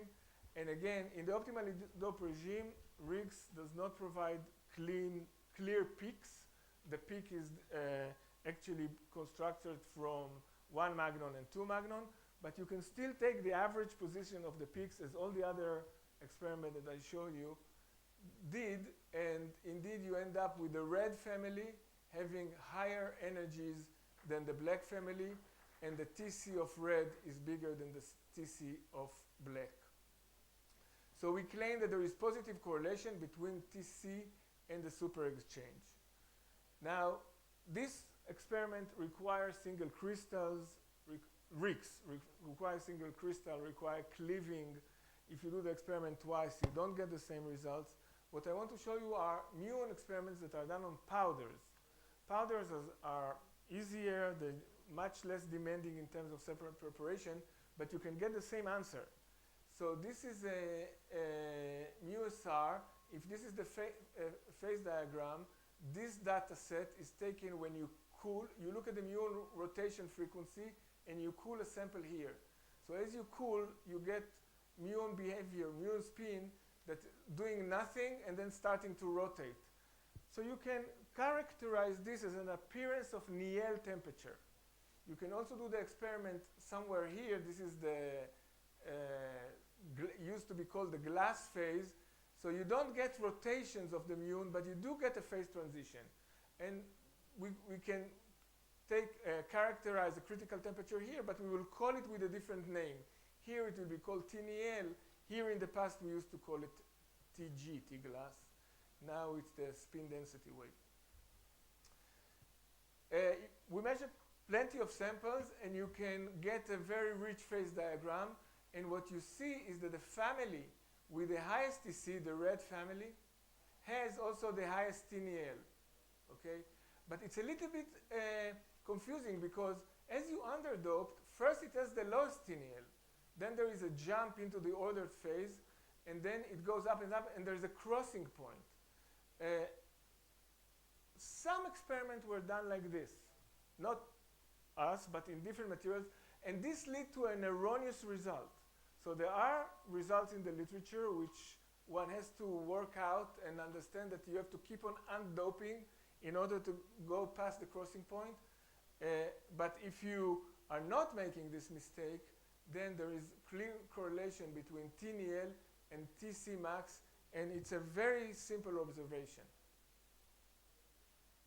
Okay, but there is more to the story than just this. You can take this phase diagram and stretch the doping axis. And if you just stretch the doping axis, you clearly see that the Niel temperature is correlated with TC. So there is some issue here, is what do we mean by doping? When I put oxygen, it doesn't mean that I put a hole in the plane. Not every oxygen puts a hole in the plane. And what I did here by stretching is actually converting from oxygen in the chain layer to holes in the plane. That's all I did in this stretching, and this has been confirmed by nuclear quadrupole measurement, and I don't have time to show. In fact, you can take the MUSR data and extract the super exchange parameter from it. So you have two numbers, you have TNL and you have muon rotation frequency, and from two numbers you can extract in plane Jane and out of plane Jane. No time to explain how it works, but you can, and if you do that, you will get the TC max is a linear function of J going through the origin, and amazingly, quantum chemists, those that solve the can also calculate J, and there is some randomness in the J because doping is not, uniform, but the numbers are very similar to the numbers that we are getting from our MUSR measurement, and of course they are also getting that the x equals 0.1 is, their colors is switched, so their x equals 0.1 has a lower, the x equals 0.1 has a lower J than the x equals 0.4, which is these 2 points. So the conclusion so far is that TC really scales with the super exchange, and we can do a little bit better. We can take the scale, the stretched phase diagram that I showed you before, and extract J from for each sample. I call it J effective because J is defined only for the parent compound. If you have doped compound, the number is not J, it's some average J. So if you take J effective and the other critical temperature and divide by TC max, all four families fall on top of each other. So really the energy scale that sets everything is the J itself. One more step to go. So we can also measure a Yumura plot on Calabalacco. And when you do Yumura plot on Calabalacco, there is an interesting result that there is no boomerang effect. If you measure TC as a function of carrier density or stiffness, the line goes up and down on itself. This result was obtained on LASCO with a 10 times better, or maybe 100 times better experiment by Bozovic with 2,000 points here. But the idea is the same. The Yumura plot is one line that misses the origin.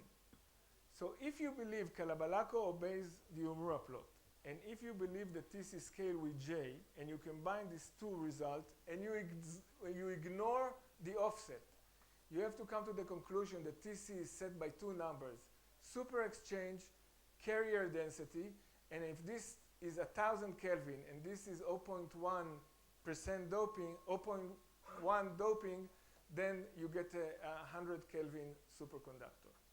So this brings me to the end. All the measurements that we performed support this conclusion that TC is set by two numbers, super exchange and superconducting carrier density. I did not have time to show you, but we did measure the charge density wave in Calabalacco, and it anti-correlates with TC. So the family with the highest TC has the weakest charge density wave, and the family with the lowest TC has the strongest charge density wave. So charge density wave really works against superconductivity. And we also measured the pseudo gap, and it seems to be a partial. The energy scale for superconductivity is impartial to the energy scale of the pseudo gap. Thank you for your attention. Thank you for being on time. Because we have to respect the online talks next, we have a couple of questions. There's one here. Thank you. Very interesting talk. I have a question. Can you relate magnetic correlation length with the super exchange value? Because if you have short range order and not long range order, I would say that it is more important than the spectrum of magnons. So I don't know how to. So you are asking me. I think you're asking me to work out here. As far as I'm concerned, the magnetic correlation is infinite. Yes. Here it's not infinite. Yes. But I don't know to tell you what it is. Okay, quickly, now we have to dash off. So the super exchange on the overdose side assumes that you have the localized carriers to do the super exchange, otherwise you wouldn't have a super exchange. The super exchange, by word super exchange, I mean assume that you took two spins next to each other This is the super exchange. Where these two spins are sitting, if not on the copper. Look, if you started with 100% of spin, you knocked out 25%, there are some left. The super exchange is between two neighboring.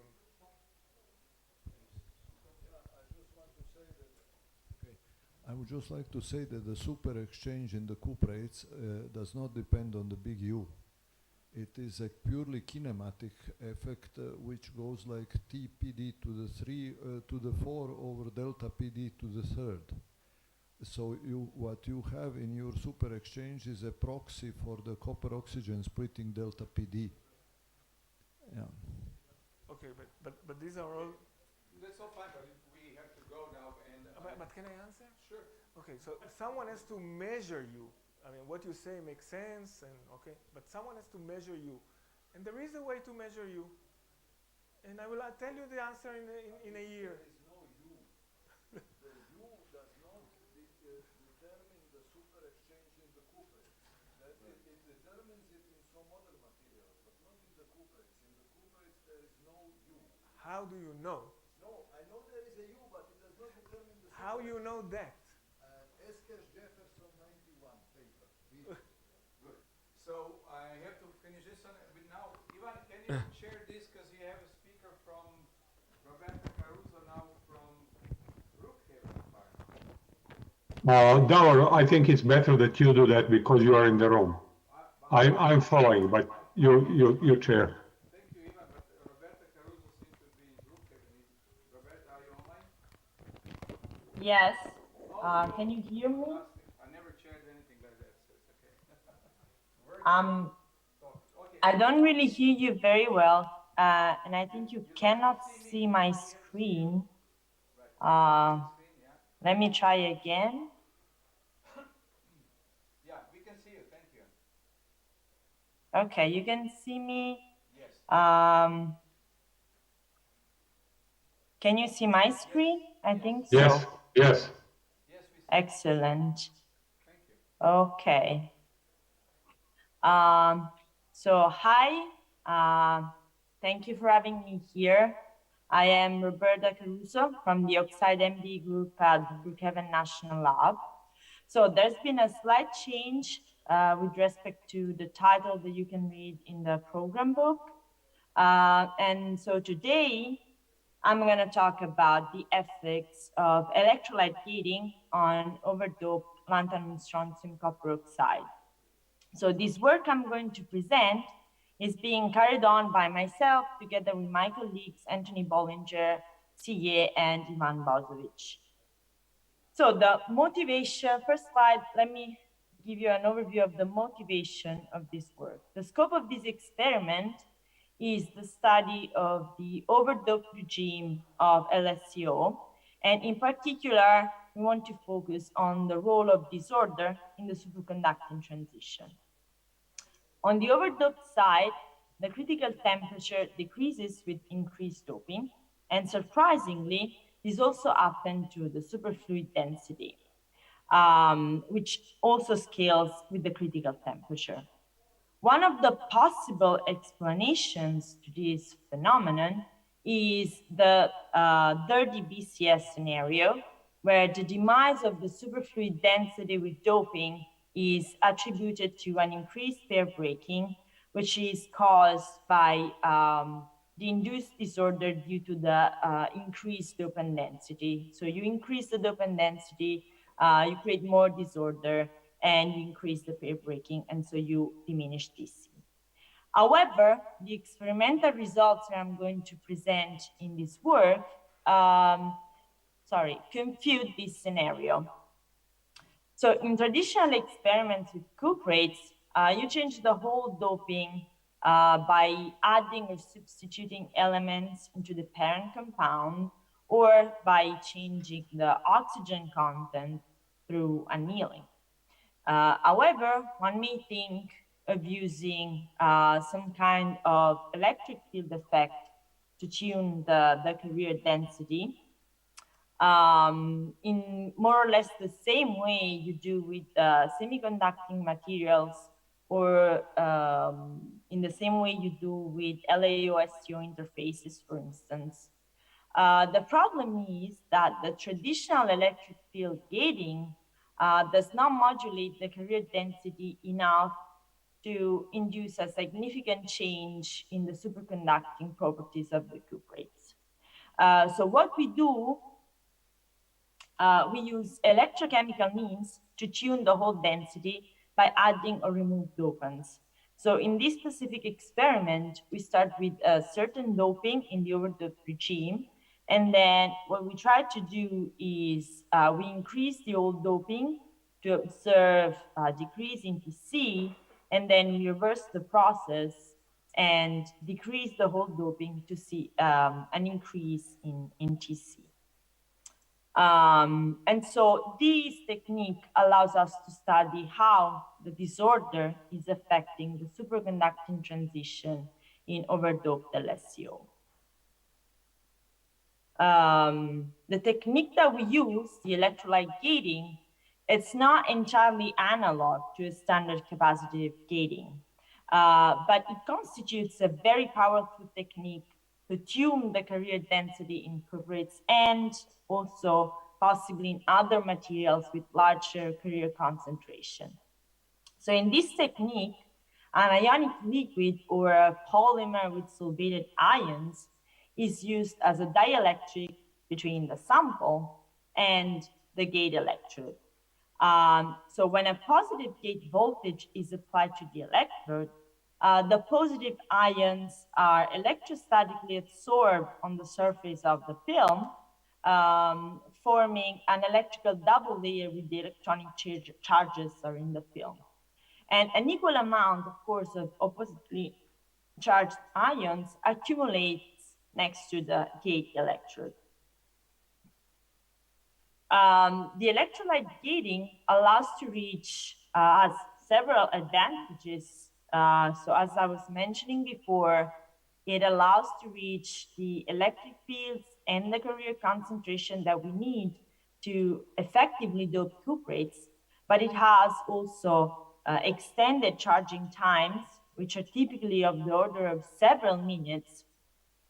And most importantly, the charge injection is at least partially due to some kind of electrochemical modifications.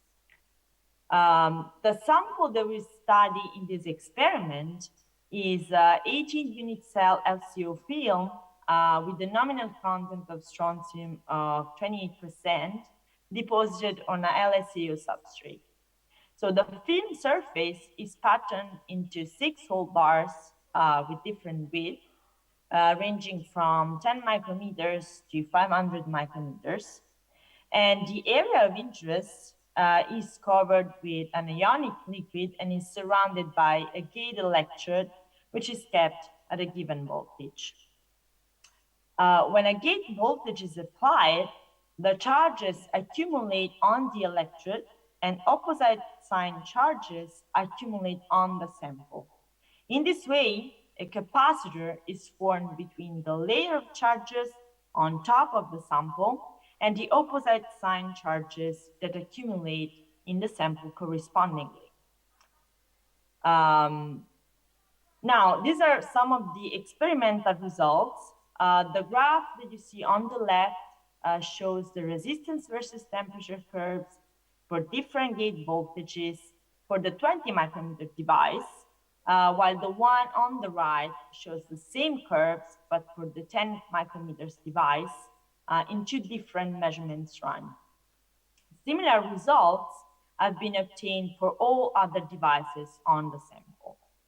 What we can see from this curve is that the resistance remains almost unchanged in the entire temperature range when the gate voltage is negative, and the same thing happens for the critical temperature.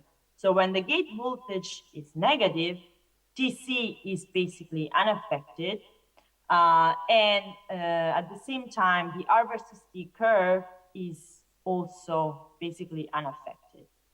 Then, when we go above a certain gate voltage value, which is a positive gate voltage value, the critical temperature increases dramatically.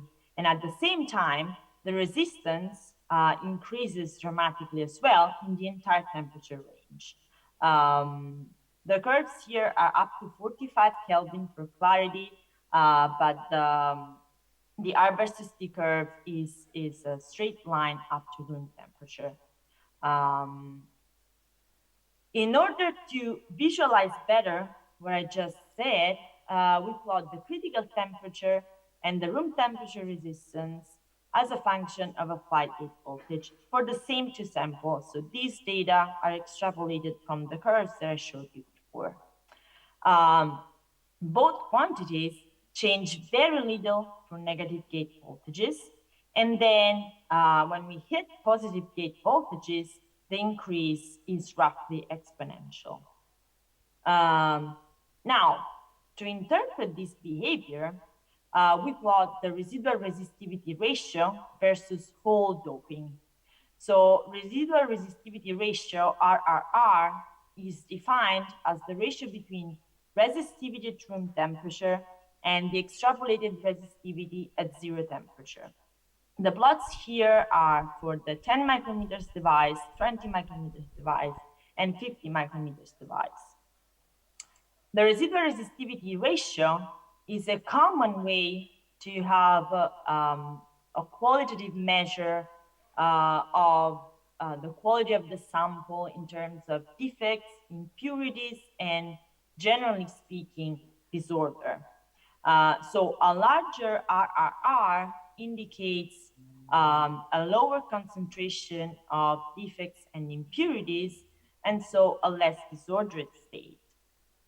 In our experiment, this quantity RRR increases as the doping increases, and so it indicates that there is a less disordered state.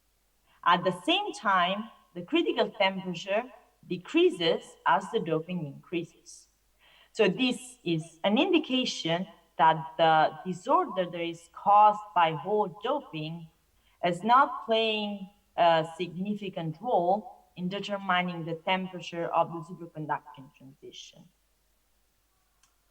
The behavior that I just discussed only takes place in a certain applied gate voltage range.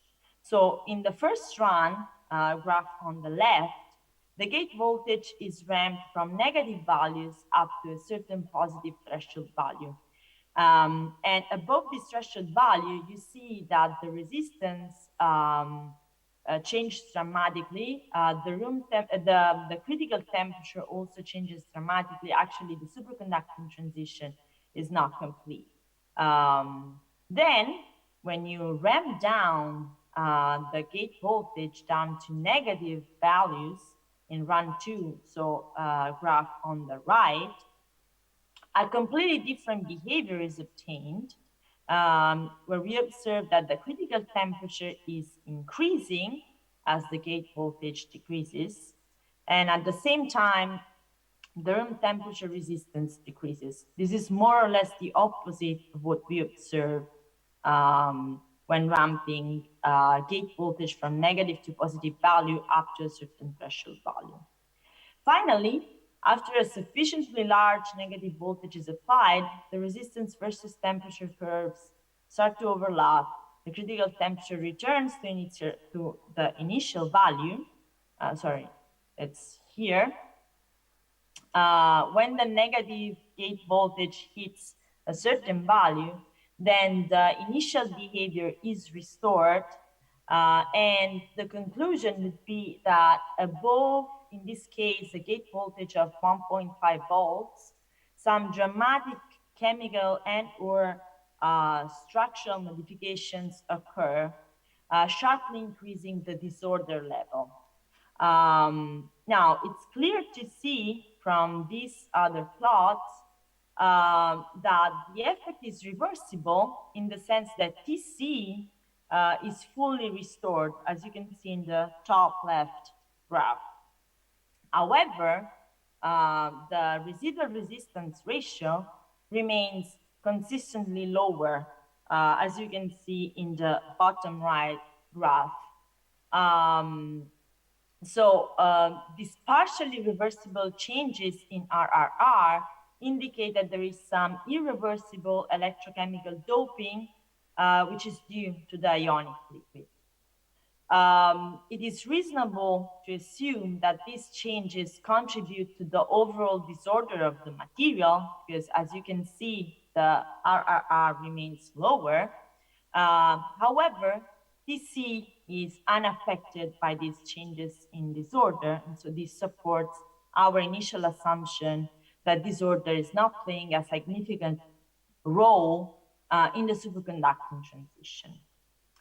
So, in conclusion, what I was trying to show with this talk, with this experiment, we have demonstrated that we can tune the critical temperature of overdoped LSCO by means of electrolyte gating. And in doing so, we observe that as doping is increased, both the critical temperature and the residual resistance ratio decrease. We also observe that the disorder, which is qualitatively measured as the residual resistance ratio, is a multi-valued function of the critical temperature, as you can see in the bottom right graph.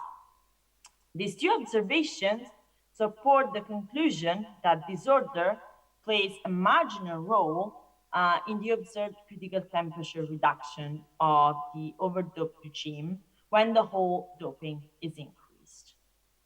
I'm leaving you with the summary slide to summarize the important message, the take-home message of this talk. So the experimentally observed demise in TC with the doping cannot be explained by an increased pair breaking due to the increase in dopant density and the resulting disorder. This scenario is in fact refuted by these direct and simple experimental facts we have just shown you. And that's the end of my talk. Thank you for being on time. Questions? We still have a couple minutes for questions before we have the break. Okay.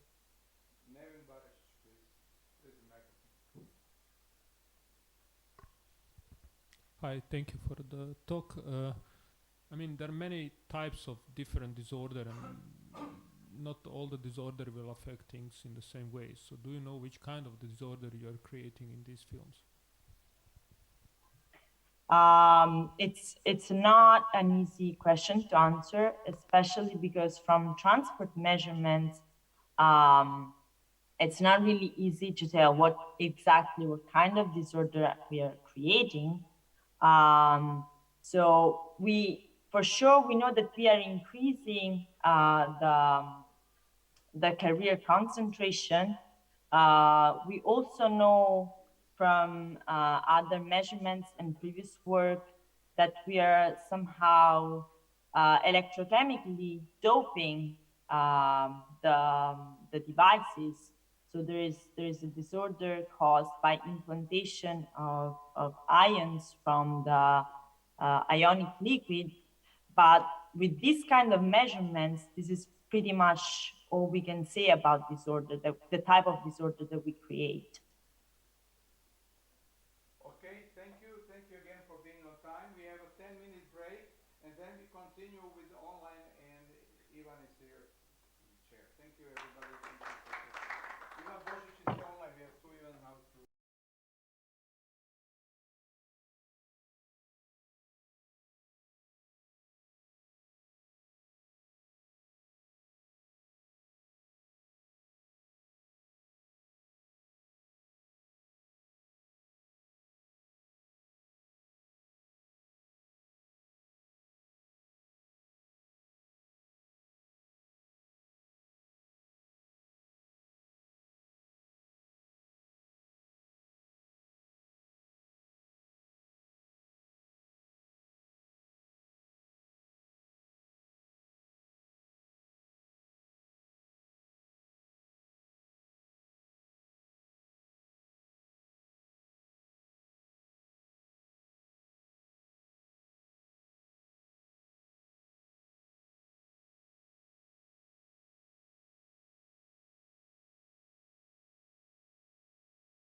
Geneva, Switzerland.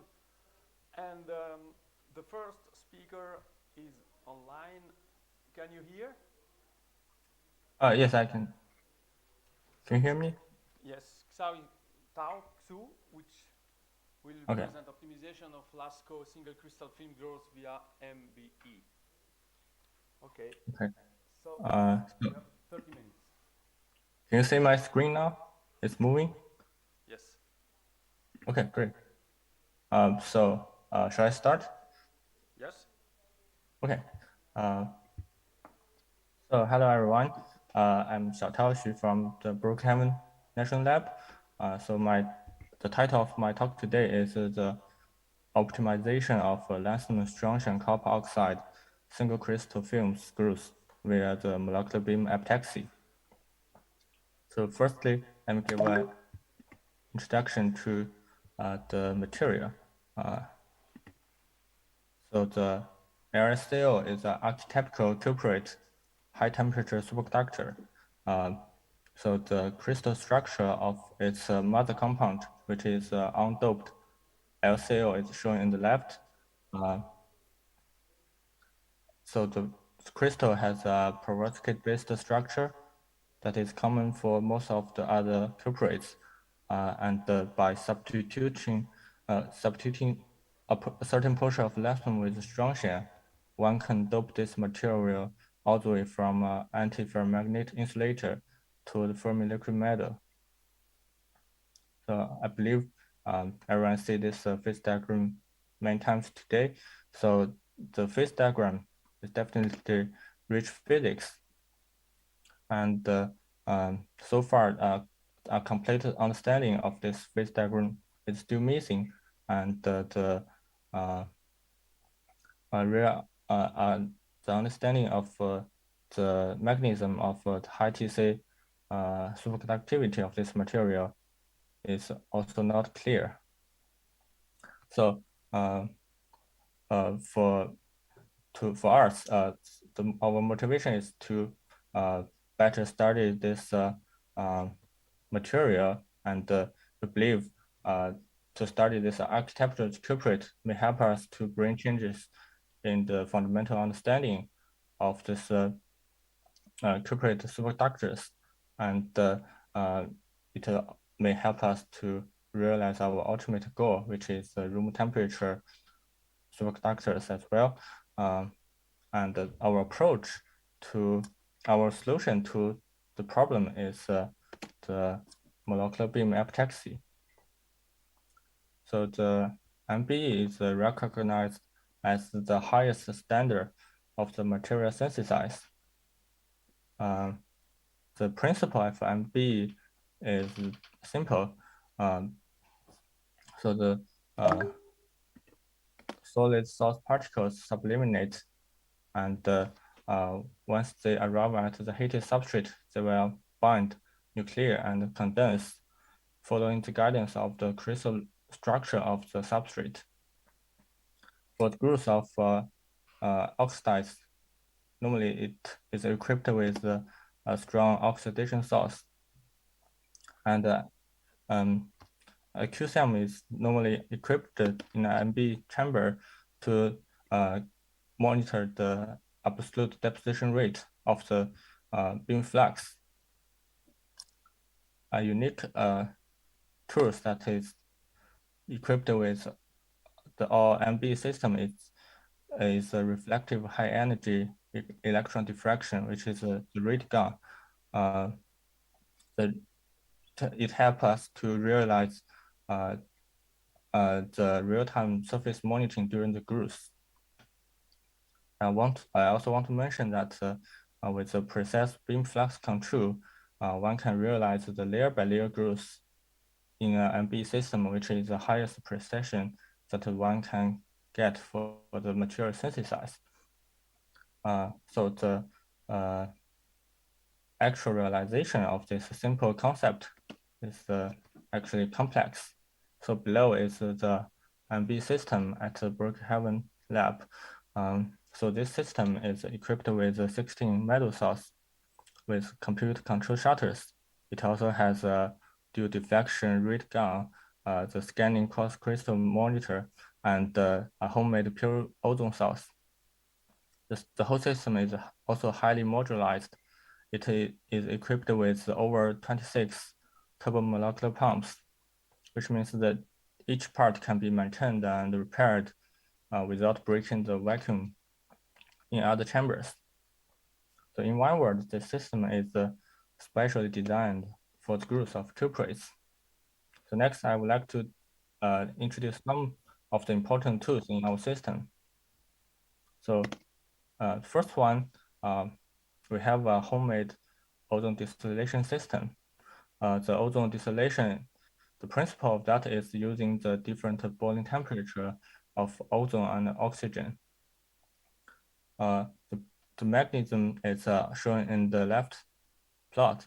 We can see that the oxygen and ozone gas, once they were generated from the ozone generator, they will be cooled down in the ozone still by the liquid nitrogen. At a proper temperature, only ozone will be liquefied and condensed and stored in the ozone still, where the other residue oxygen gas will be pumped out. And later, by applying a proper heating, we can supply a pure ozone gas into the growth chamber. The reason why we use the ozone is because it has a very strong oxidation power, and the ozone gas has no kinetic energy once they reach the sample surface, which means they will not damage the sample surface. Another important tool is the QCM, quartz crystal monitor. So we perform the QCM calibration for each beam flux every time before the growth. The accuracy of our QCM has an accuracy of better than 0.0001 layers per second, so which is the key to realize the atomic layer by layer growth. So now we have the system ready. It's time to talk about the growth. So the crystalline structure, crystalline substrate, they served as the template for the MB growth. So the preparation of substrate are crucial for any MB growth. So the LSAO and STO are two commonly used substrates for the growth of LSAO. So I will introduce the annealing recipes we developed for them separately. So for LSAO, we have developed this cation-rich thermal annealing method. As we can see, the as received substrate usually has a defects of height of 5 to 6 nanometers. And by applying this annealing method, after the preparation, we see this substrate, this defects are no longer exist, and the substrate has this clear stepped terraces, and the roughness of the surface only 0.169 nanometer, which means we have obtained the intrinsically atomically flat substrate. And the substrate quality is also confirmed by read in the MB chamber. So it's very similar for the STO substrate. Here we have adapted this two-stage annealing process. As we can see, that as received substrate usually are full of defects and doesn't have a clear step. After this two-stage process, we see this substrate has a clear step terraces, and the surface roughness is 0.25 nanometer, which is less than the height of one monolayer. So again, this means we got atomically flat STO substrate. And a read photo of this substrate is also shown below to confirm the quality of the substrate. So after we have prepared the substrate, it's time to start the MB growth. the principle of this so-called atomic layer by layer growth is not complex. So once we have the substrate, once we have a proper substrate temperature and the chamber pressure, notice that the crystal structure of our material is intrinsically layered structure. So for the ARL growth, basically every time between the shutter open and close, we deposit the exact number of atoms, which is just enough for the growth of one layer of the material. For example, here we started with a Lamson junction layer. So the Lamson junction shutter opens and then close. After finish this layer, the copper shutter opens and we deposit another layer of copper oxygen. Then the copper shutter close and we start to deposit another Lamson junction layer. So by simply repeating this process, we are realizing this atomic layer by layer growth. And notice that so the height of a monolayer of the RSL is 0.66 nanometer, which means we are realizing this film thickness control digitally. And besides the single crystal, one can actually change the following layers, the compound of following layers by will, which means we can grow more complex structure than single crystal. For example, the heterostructures or artificial superlattices. Okay, so during the growth, we are monitoring our sample surface condition in real time by the rate. Below is a rate pattern of optimally doped RSL films.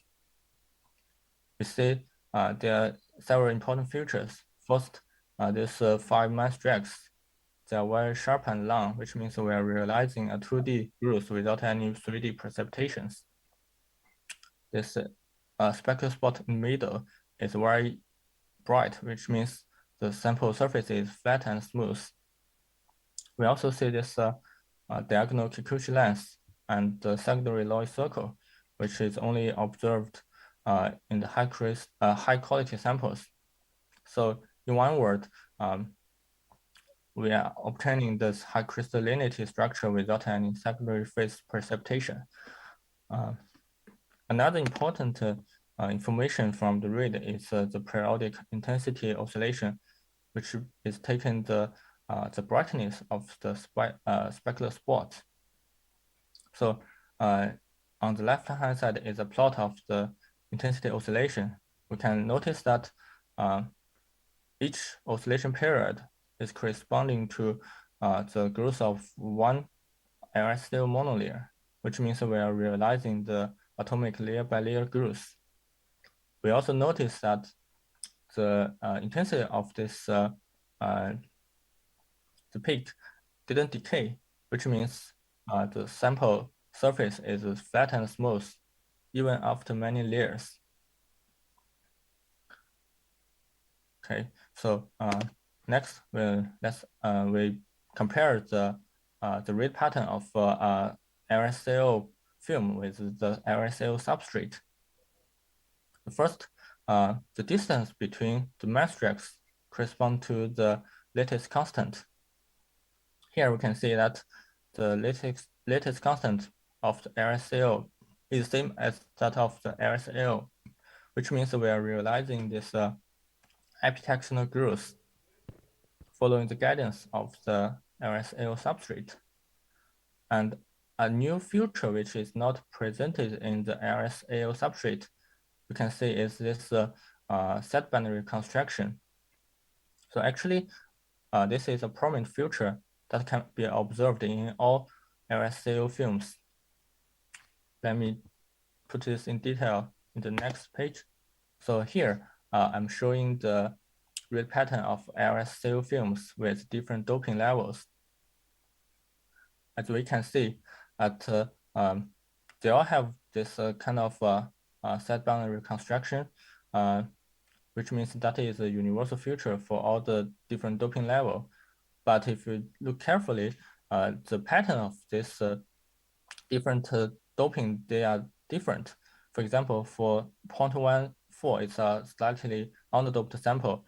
It has, the sideband looks like a 1 plus 3 plus 1. For an optimally doped sample, there's 4 evenly distributed sidebands. And for overdoped sample, normally that is 5 evenly distributed sidebands. So the atomistic understanding of this surface reconstruction is actually still missing.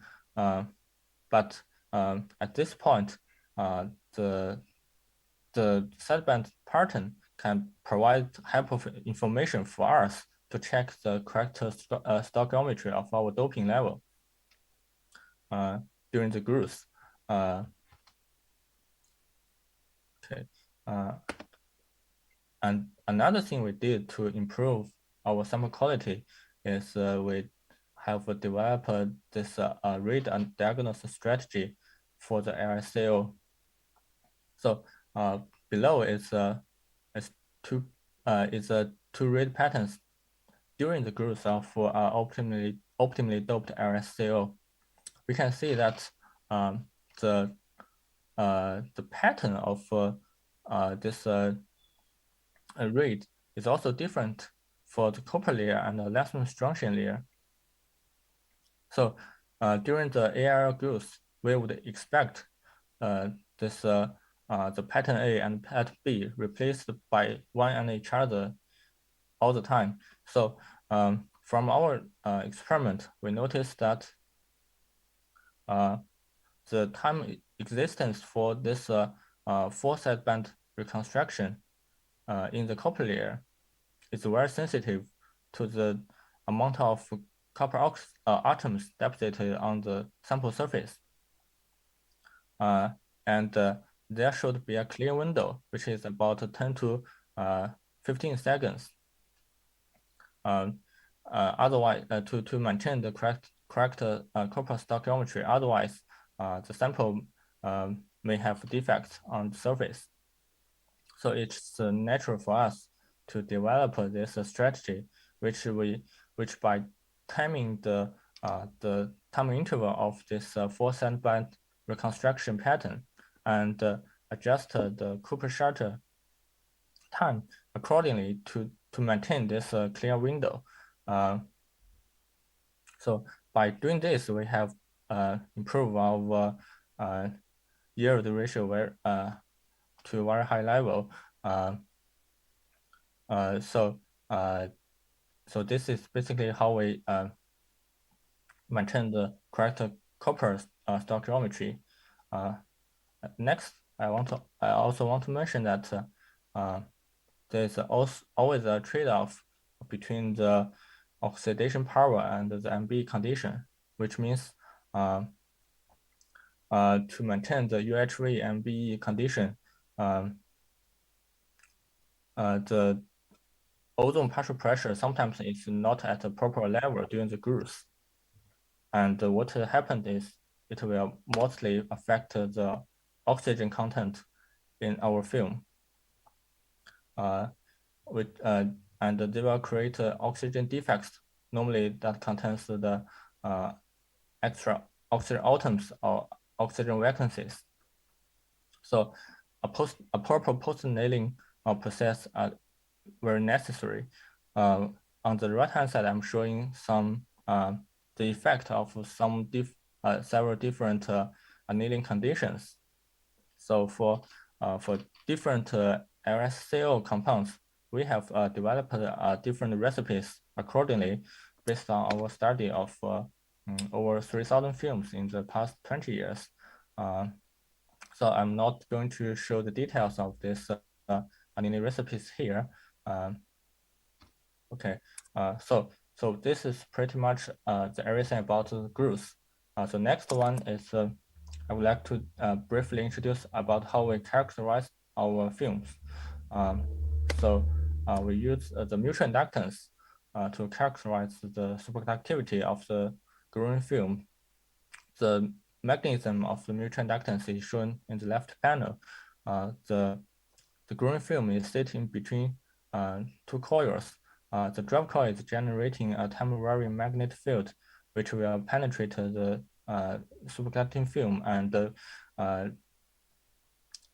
magnetic field will be measured by the pickup coil with a locking amplifier. So when the sample is becoming superconducting, we would expect it will screen the magnetic field, and so we will expect a signal change from the pickup coil.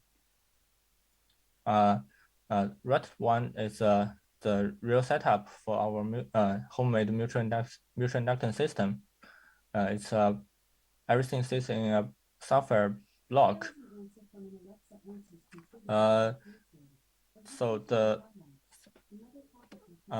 So look at the mutual inductance data.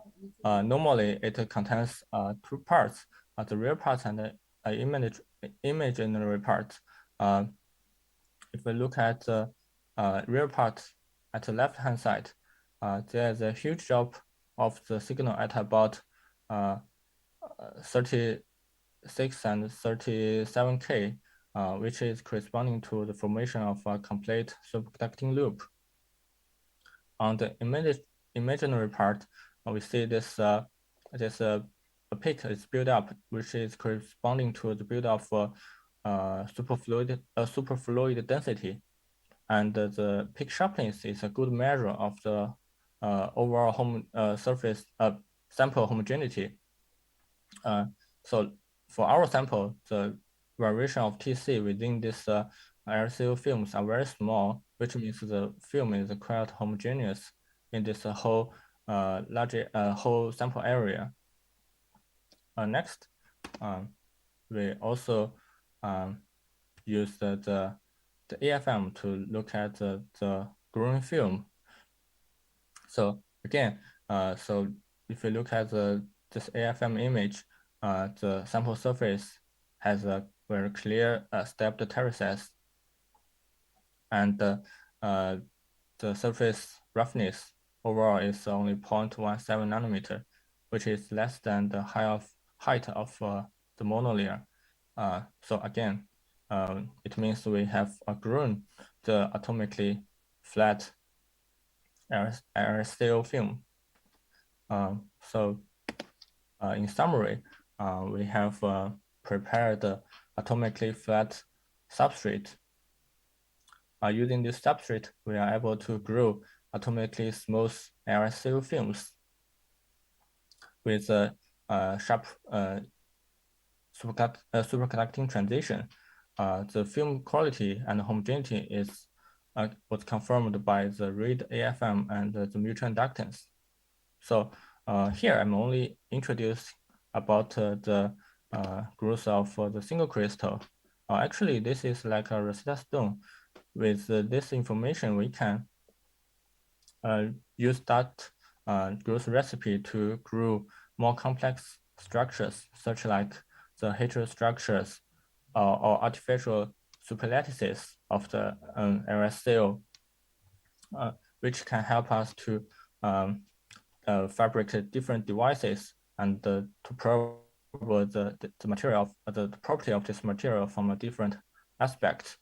And more important, what's more is we hope what we have developed for this certain material could also be a good hint for the growth of other complex oxides to help us to further explore and understand this large family of the material. So besides this, I would also like to give a short advertisement from my colleagues in the group. I think Yuan and Roberta, their talk already happened earlier today, and Tony will give a talk about the method to fabricate RSCO devices in about an hour. On Thursday, October 20, she will give a talk about how we grow RSCO-based superlattices and using this superlattices, how we can probe the interface issues in RSL-based Trillier junctions. So I think that's a probably, yeah, everything from my talk. Thank you.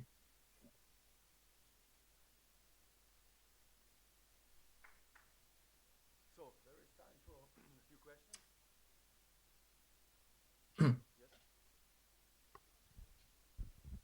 Hi, thank you.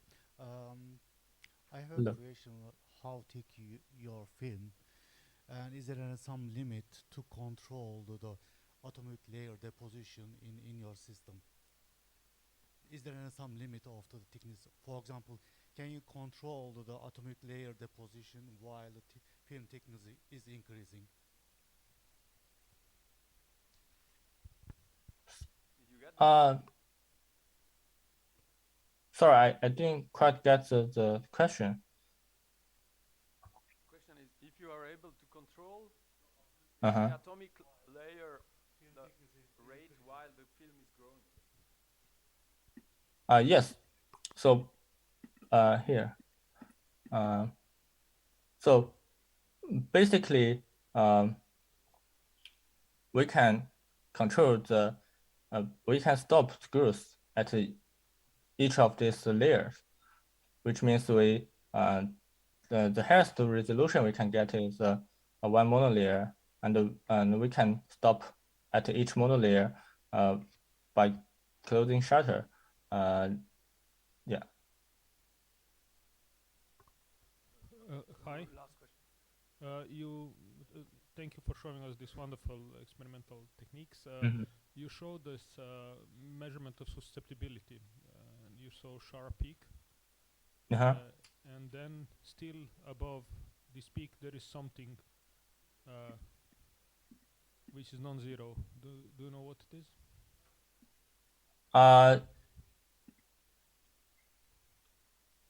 You have a tail to the higher temperature. Yes. So it's the imaginary part. I think that's so it's what to say, the film is it's not a perfect insulator.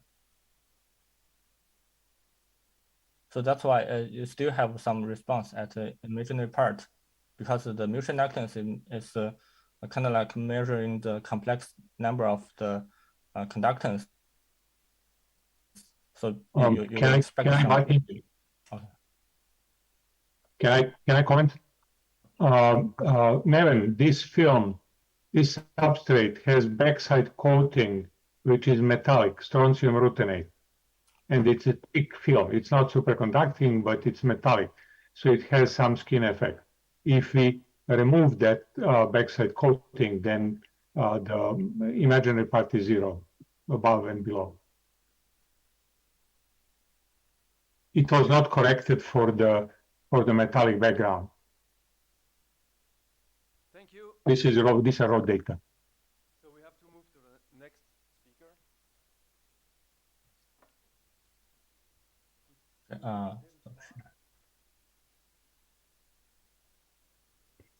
talk about resilience of the molten slippery state on lanthanum copper oxide against contrast doping. You have 20 minutes. Yes. Can you hear me? Yes. Okay. Good. Yeah, I would like to join my predecessors thanking the organizers for giving the opportunity to talk here. Okay. Nothing seems to be working.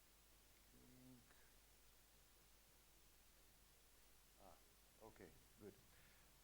Yeah, this is work which I have been working on for quite some time. Most of the work was done by my PhD students. Samples were prepared, some by Gina Logrino, some by Ivan, and we had some theory support by Peter Perlošek and Zara Rejancic. And the story that I'm going to tell you now is basically you have this MOT insulating ground state of lanthanum copper oxide, I excite it optically with photons above the charge transfer gap. I excite more or less 15 photons per 100 atoms of copper, which means that in any normal material, this would be a blunt metal, right? I mean, it's like 15% doping. But what we see here is that there's almost no traces of metallicity induced. And so that's why resilience against photodoping. Okay, so okay. So I'm working in the ultra-fast phenomena, so most of the stuff that we are doing is you basically can weakly perturb the system, study its properties when you change the temperature. You can excite it more strongly, drive photo-induced phase transitions. Recently, we have been working on tuning the material properties in high-pressure cells towards some quantum critical points, and there, for example, when you zap it with a short optical pulse, you may expect to generate some metastable states which may be long-lived, not serendipitously, but really like looking in the area where the two phases or the two free energies of the two phases are anyway almost degenerate. In terms of why cuprates, it's kind of a prime example of material which is still not understood. We have antiferromagnetism, we have strong electron-phone coupling, we have etc. Phase separation, charge density wave orders, and so on. And one of the questions that I would like to ask myself is, okay, so how do we come from the undoped material to the doped one? And I will show you later on that it's still not clearly understood what actually happens. Do you generate some states within the gap or not? What's the nature of these excitations at really low doping levels? And some of these questions I will try to answer with these experiments. Yeah, in terms of doping scenario, there's still, for example, open question what happens when you dope this charge transfer insulator.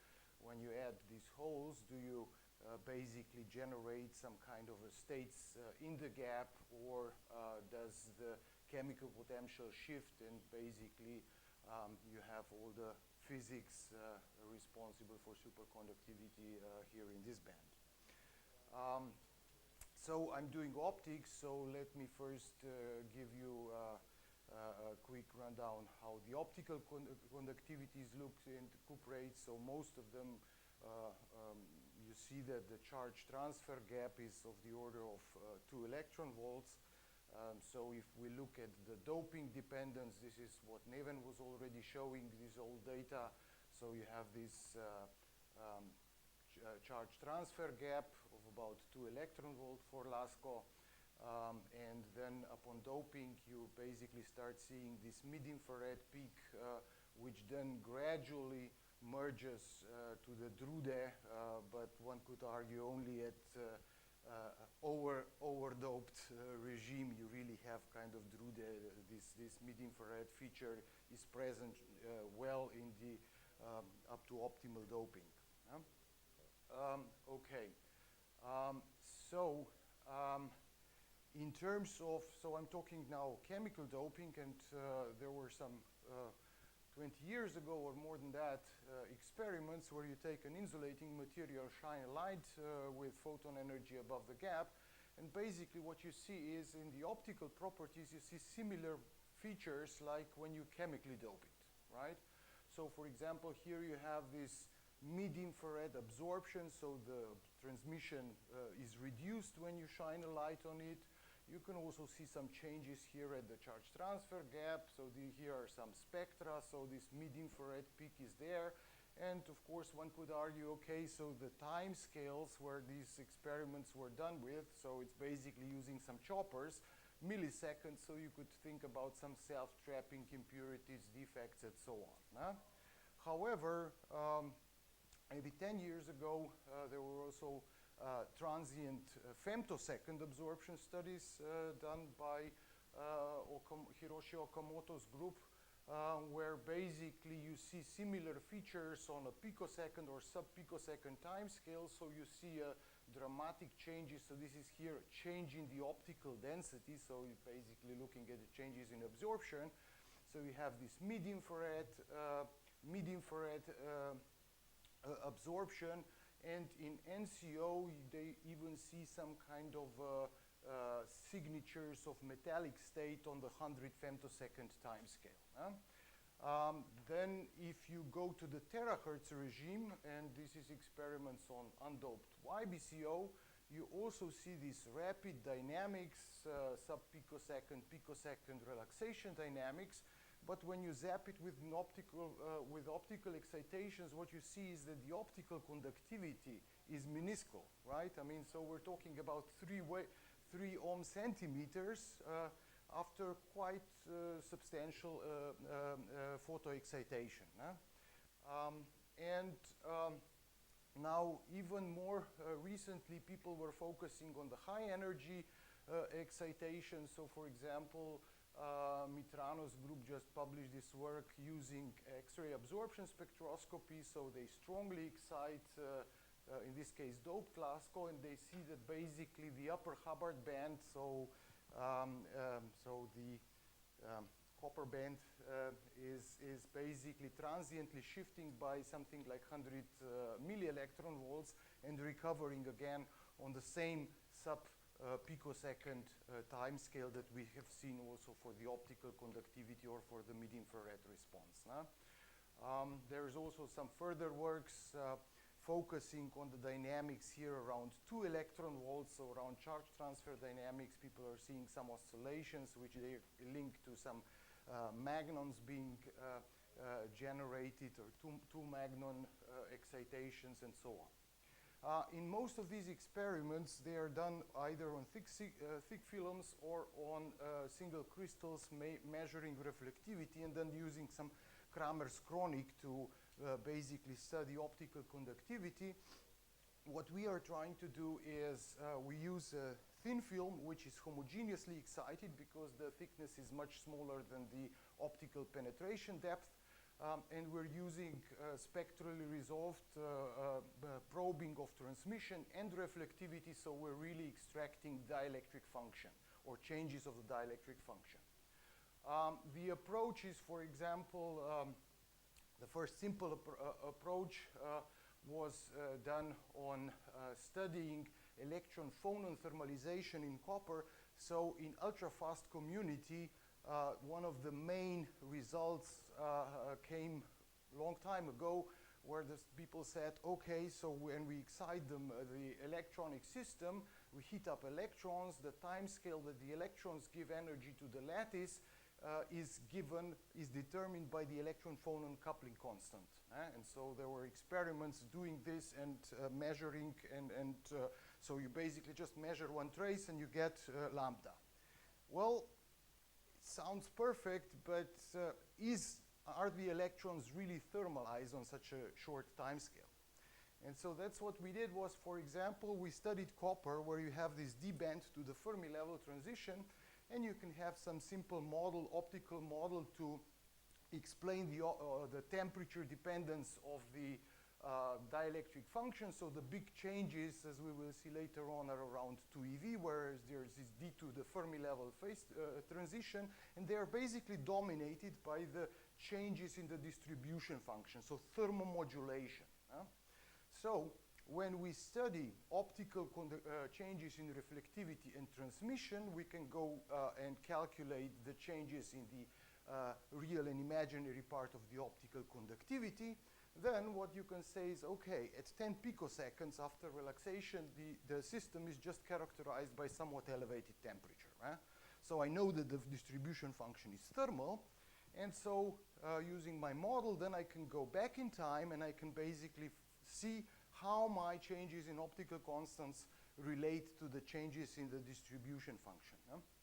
And when you do that, you basically see that, okay, so thermal distribution is thermal only about 500 femtosecond after photoexcitation, And so from there on, you can indeed use these two temperature models, but on the early time scales, there's a lot of energy going to the phonons, and it's not going to, it's not stuck in the electronic system. So only if you really do high excitation experiments, you can basically come to this electron-phonon coupling constant in a consistent way.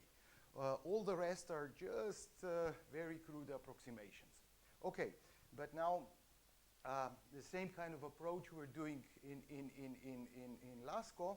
So we are basically exciting, oops. Okay, so we are basically exciting across the charge transfer gap. We're measuring changes in reflectivity transmission and then determine by using thin film formulas changes in the real and imaginary part of the optical conductivity, or epsilon 1, epsilon 2 that I'm plotting here. The changes are, so what you can see here from the, okay.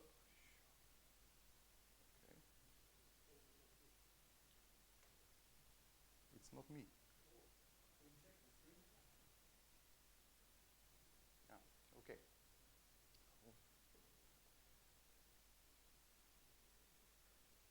Okay, so what you can see here is that there's major changes around the charge transfer gap. So you can see that sort of from the raw data, you can see that the charge transfer gap is moving, charge transfer transition, and you can also see this mid-infrared absorption here appearing. So if I now look at the changes in the dielectric function, complex dielectric function, I can basically do the simple model. First of all, I'm going to model my equilibrium optical conductivity by the sum of oscillators. So I'm taking one which corresponds to the charge transfer transition. I'm taking one at higher energies.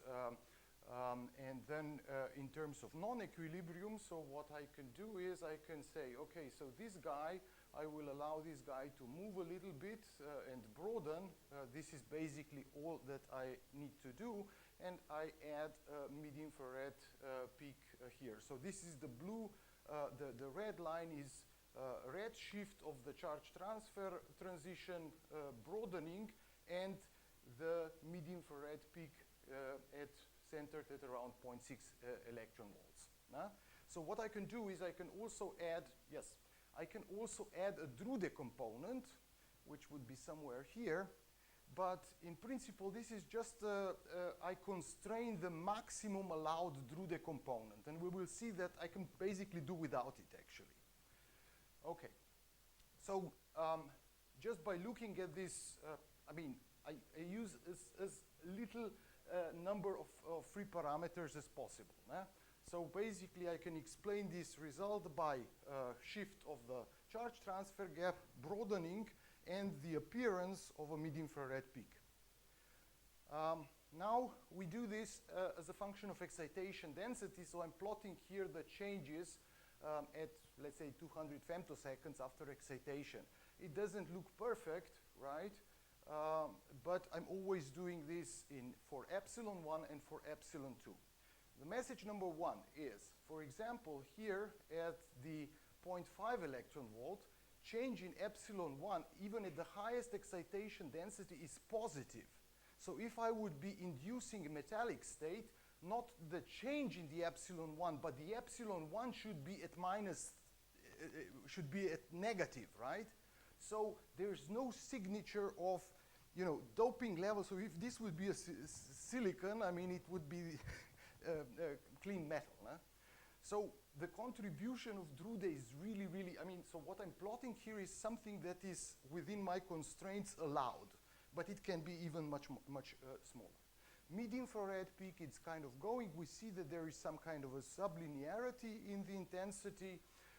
And interestingly enough, so the appearance of the mid-infrared peak and the redshift of the charge transfer and the recovery, everything is synchronized, right? I mean, so it's not like charge transfer is affected by temperature, but it's all synchronized, the same time scale. And you can see also the dependence on doping, that there is characteristic energy where things kind of round up. Okay, so now in terms of dynamics, so I can study here dynamics as a function of excitation fluence. So these are like 3 orders of magnitude. So you can see that at low temperatures, low excitation densities, it's more or less constant, doesn't depend on, it's fast compared to semiconductors. We're talking picosecond or sub-picosecond timescale. But then when I increase the power, so you can see the speeding up. I mean, so this is all normalized to the fluence, so you can see that there's some speeding up. In terms of the effect of temperature, so there's none, right? I mean, so from 5 to 350, so nil temperature or long-range 3-dimensional order plays no role.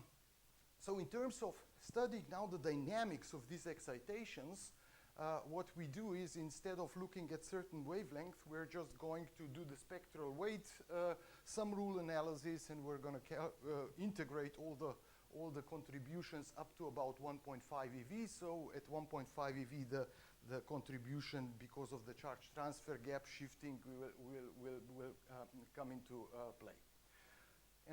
So now here I'm plotting the dynamics of this photo-induced carrier density, so let's say electron-like or hole-like. I've shown you that there is not completely linear dependence, right? I mean, it's the dynamics at certain points starts to be intensity dependent. And so what I do is in the first approximation, I add a quadratic term. And so this is a global fit. So all of the data, I absorbed energy is a parameter, and I get basically this linear term, which I will show that this is basically the recombination of localized electron-hole pairs that dump their energy to the bosonic subsystem.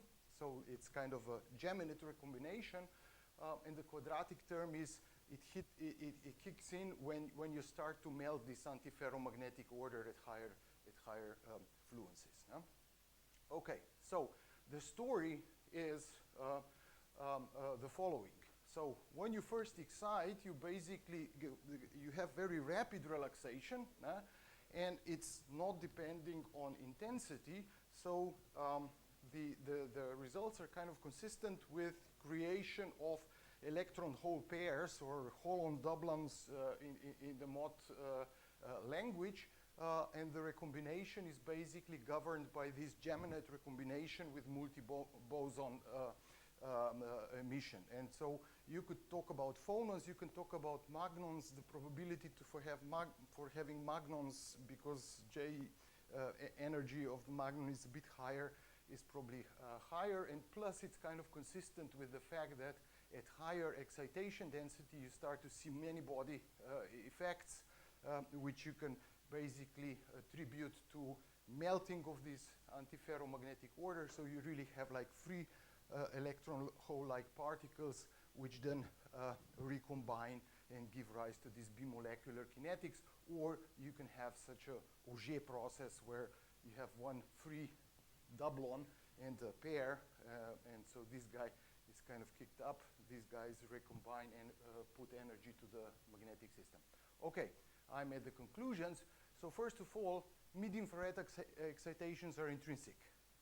So it's not a dirt effect, because we can basically pump this very clean material, and that feature is there and grows and grows and grows, right?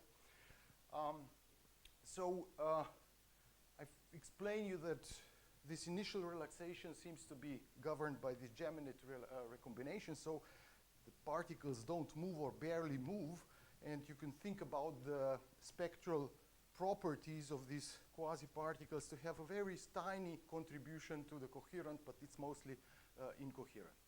All that I'm talking about, Drude, is my upper limit. And it's extremely, extremely resilient, right? I mean, so this is a good question, why?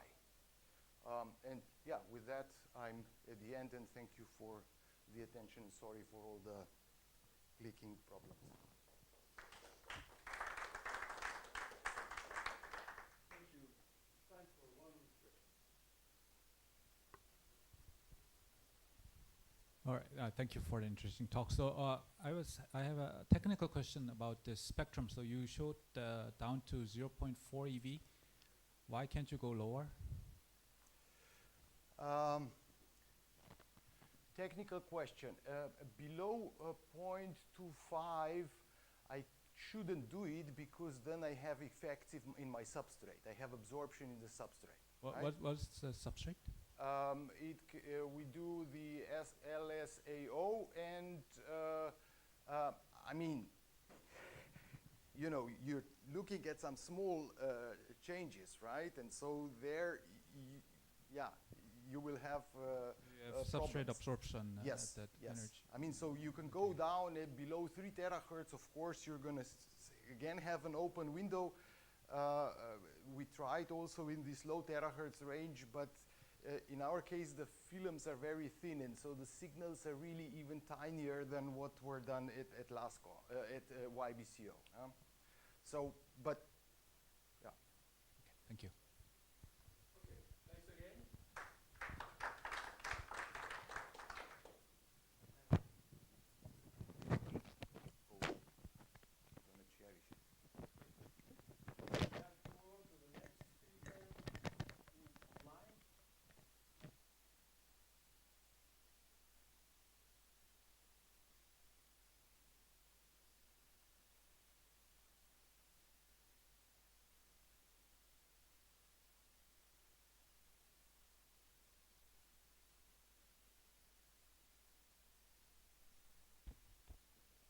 Do you hear us?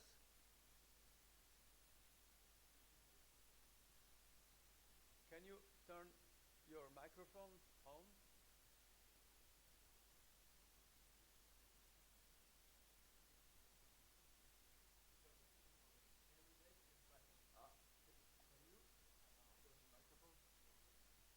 Now it's okay? Can you say something? Do you hear us?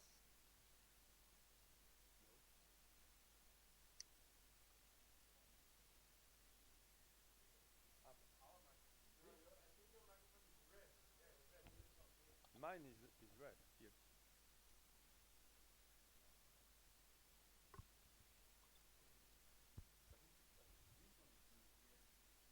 Yeah. From us, there's no problem, I think.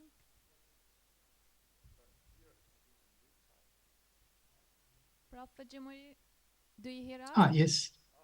Yes. Okay. Okay. Okay, please, yeah, you can start. 20 minutes.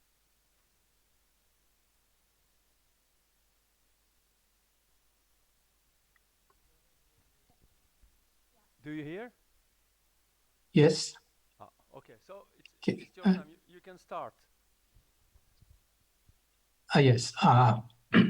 Thank you, Chairman, and thank you for thank the organizers for giving me opportunity to join this very interesting workshop through online. And my name is Atsushi Fujimori, University of Tokyo, and now frequently working in Taiwan. National Tsinghua University and National Synchrotron Radiation Center. And these are my collaborators with Dijin Huang and his collaborator in Taiwan photon source. And so this work has been motivated by theoretical input by Masa Imada and his co-workers, and the sample from Professor Watanabe's group in Hirosaki University and funding agencies from Japan and Taiwan. Okay, so this is our outline of my talk. So after a brief introduction about cuprates, what the problem is. Actually, the problem is the origin of the pseudo gap, and then I will discuss one by one based on spectroscopy and other published data. So this is a well-known crystal structure of cuprates and phase diagram. In addition to the potentiating state and superconducting phase, there is a so-called pseudo-gap phase in which the density of states at the frame level is partially depleted when you go from overdoped to underdoped, and the pseudo-gap opens in the antinodal direction and leaving disconnected frame surface, so-called Fermi arcs, and further underdoping, it finally vanishes. And why do we care about the pseudo-gap? Because in many high temperature superconductivity conductors or unconventional superconductors, some kind of ordering, anti-parametric, CDW or charge order, their endpoint or quantum critical point is associated with the superconducting appearance of superconductivity. But somehow in cuprates, the origin of this ordered state is not clear at all. So let's look at, there are several candidates, superconducting fluctuations or charge order, nematic order. And in my talk, I will focus on this viewpoint. But let me look at these one by one. First, superconducting fluctuation. This is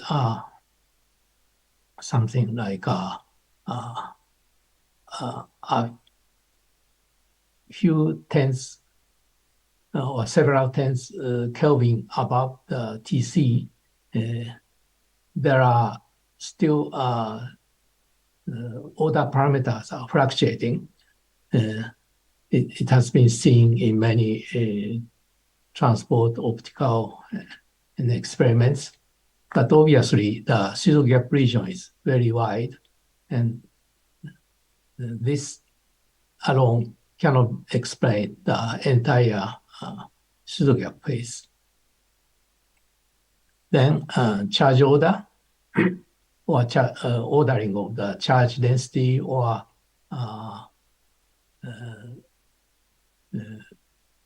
very frequently, not only charge, but Cooper pair density wave order in periodic order in real space has been discovered and discussed.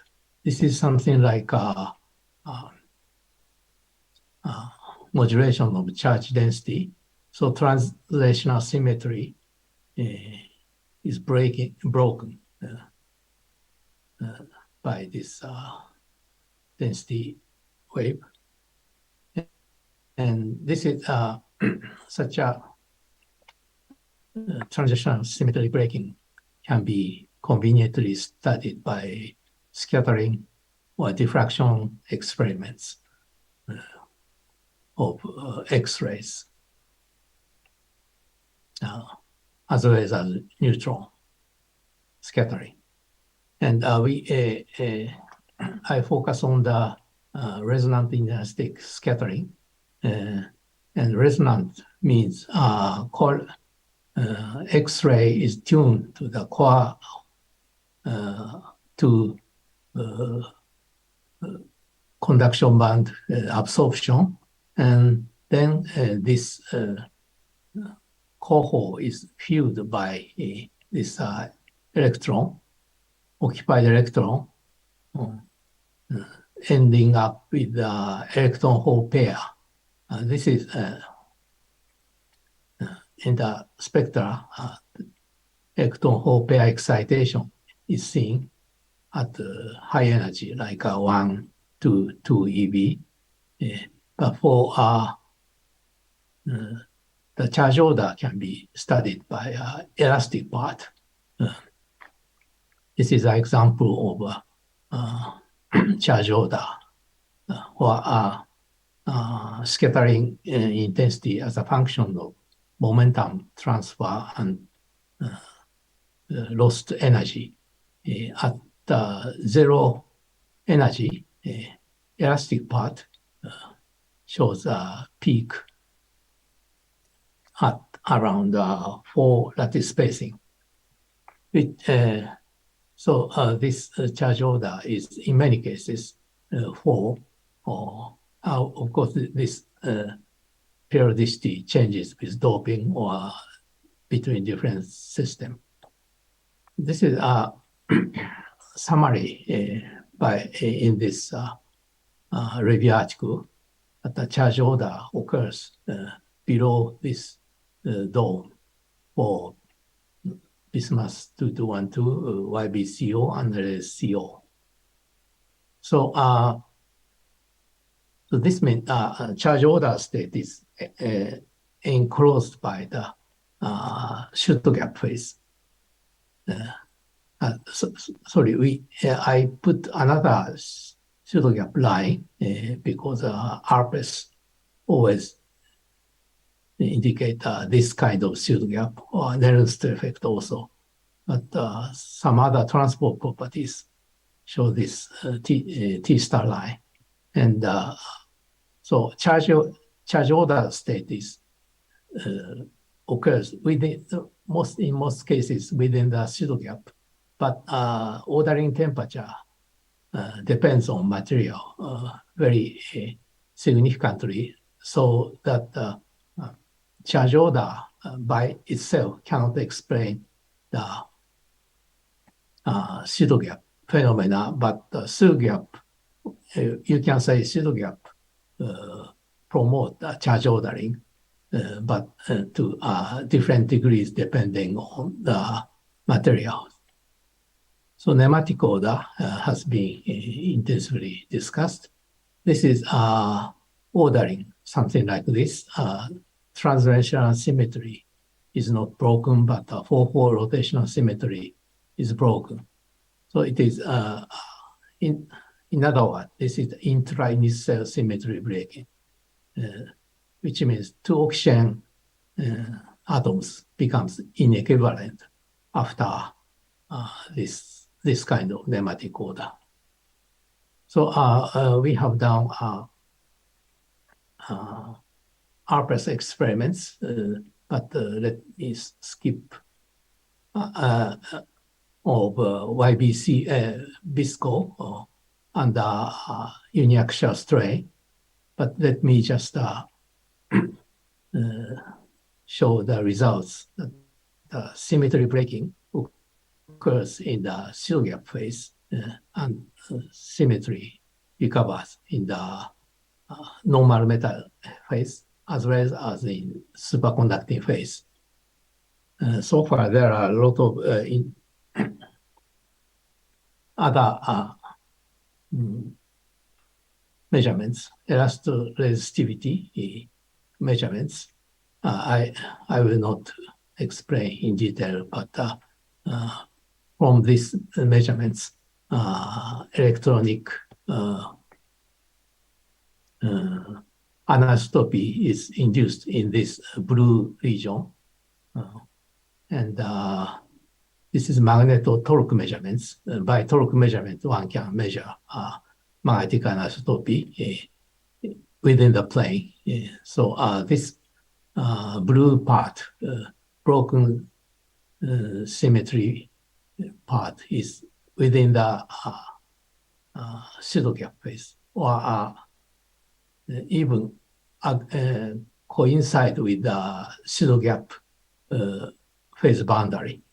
So this looks like nematicity is closely related to the Shoot gap opening, and include the charge order or PDW state. But neutron nematicity measured by neutron scattering, inelastic neutron scattering this elongation of one peak is occurs at quite different temperature. And also this high temperature, low doping region, the origin of the pseudo gap is not clear at all because symmetry breaking occurs in this region, but stopped in this high temperature, low doping region. So then let me, in the remaining time, let me explain the electron fractionalization. This is electron fractionalization means one electron split into two particles, like one-dimensional system, quantum Hall effect, and multi-insulating state is also a kind of electron fractionalization, where electron band is split into upper and lower Haber bands. But further fractionalization can be considered as a for Hall-doped system. The lower Haber band is split into lower Haber band and in-gap band. Actually, this is a numerical calculation of the Haber model, two-dimensional Haber model, show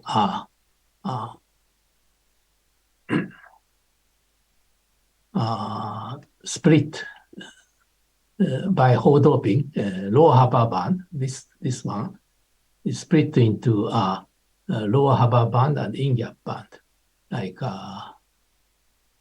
I indicated here. And this lower Haber band cross the frame level and create a so-called Fermi arc as experimentally observed. So this can be modeled by the so-called this red part, red stuff is so-called the zero of the green function, which is called dark fermion in this theoretical work, because of the many-body interaction, the Green's function have this zero of the Green's function, and then zero Green's function and original quasi-particle band are hybridized in and form bonding and anti-bonding state, which is nothing but the lower Haber band and in-gap band. This is so-called two-component fermion model, and can easily explain the pseudo gap opening between the anti-bonding band and lower Haber band. And this is a cartoon picture of this situation. Multi-insulator has lower Haber band is split by Hall doping and creates a pseudo gap, which is quite large compared to the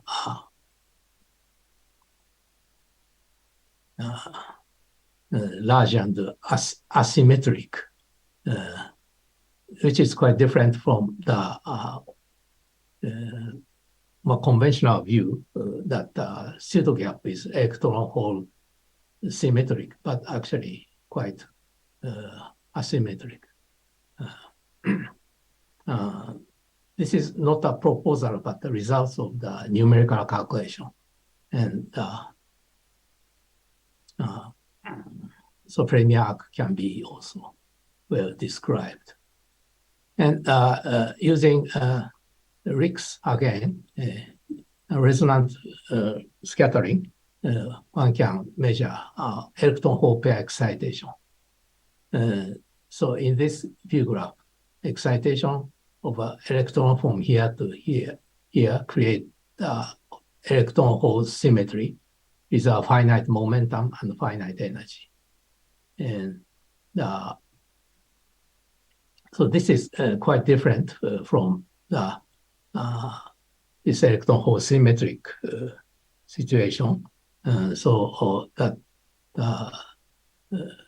below superconducting TC, below TC, pieces gap open. So above and below TC, electronic structure in this region is quite different, and pseudo gap and superconducting gap competes, unlike conventional electron hole symmetric pseudo gap. So this is a calculation of RPS at pi zero. Probably this is well known, but the RIX at pi zero and the finite energy, this is not very clear, but the enhancement, there is an enhancement in superconducting state, which is sufficiently large to detect experimentally. And these are experimental data of such electron hole pair excitation at energy of about 1 eV and momentum pi zero. And these are quite well explained by simulation. And we have made a detailed temperature dependence study. But so to summarize, so this part, because using such a very large anti-symmetric gap, this pseudo gap can survive up to very high temperature and low doping. So probably this part is can be explained in this way. Maybe not only in this region, but this effect is extended to a wider region of the phase diagram. So, so thank you very much for your kind attention.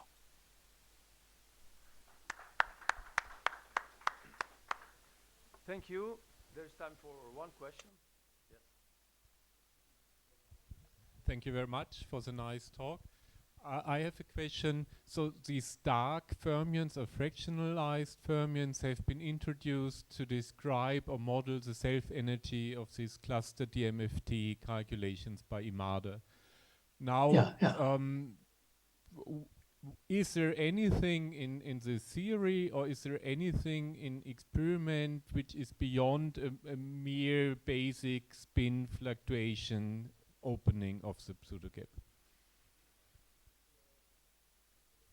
Fluctuation of so these dark fermions, so in these cluster DMFT calculations, you have spin fluctuations, and Masa Imada modeled it with these dark fermions. But is there any smoking gun to discriminate it either theoretically or experimentally against more standard spin fluctuation theories?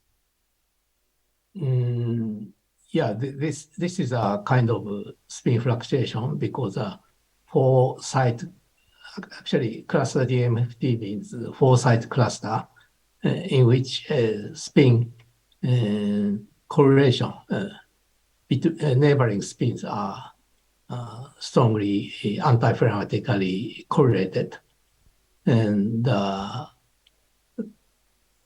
low spin energy fluctuation, which is directly responsible for superconductivity, is not very clear from this calculation because the cluster is small, but successfully explained the high energy part of the pseudo gap, I think. Okay, thank you. Okay, thank you very much. Let's thank the speaker again. Thank you. Thank you very much. Let's move to the next online speaker, Anthony Bollinger. Yes. Do you hear us? Yes, sir. Okay, good. Let me share the screen. We'll get started. Great. You have 20 minutes. Thank you. Okay. So just wanted to say good afternoon to everyone, or morning, depending on where you're listening from. I just wanted to start with a quick thank you to the organizing committee for the opportunity today to speak, and especially for accommodating me by allowing me to present remotely. I certainly wish I could be there with you in person. It's been a few years since I've been able to make it there to that conference, and I have very fond memories of it, and I hope everyone's off to a great week. So I'm a member of the research staff in the Oxide Molecular Beam Epitaxy group at Brookhaven National Laboratory in the US, which is led by one of our session chairs today, Dr. Ivan Bozovic. Other members include Shihe, who is a scientist in our group and does a lot of the molecular beam epitaxy thin film growth. He's giving a talk, I believe, on Thursday to talk more about some heterostructures that he's been working on. Roberta Caruso, of course, just spoke almost an hour and a half ago about some of the work going on in the group. And Xiao Tao, who did his PhD work with us from University of Texas at Dallas, out of Xiaoyan Shi's group, and is now visiting scientist with us, gave a really nice talk just a few minutes ago.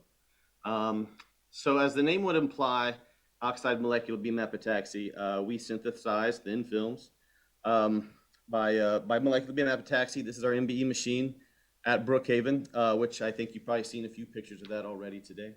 Xiao Tao gave a real nice overview describing how the films are grown.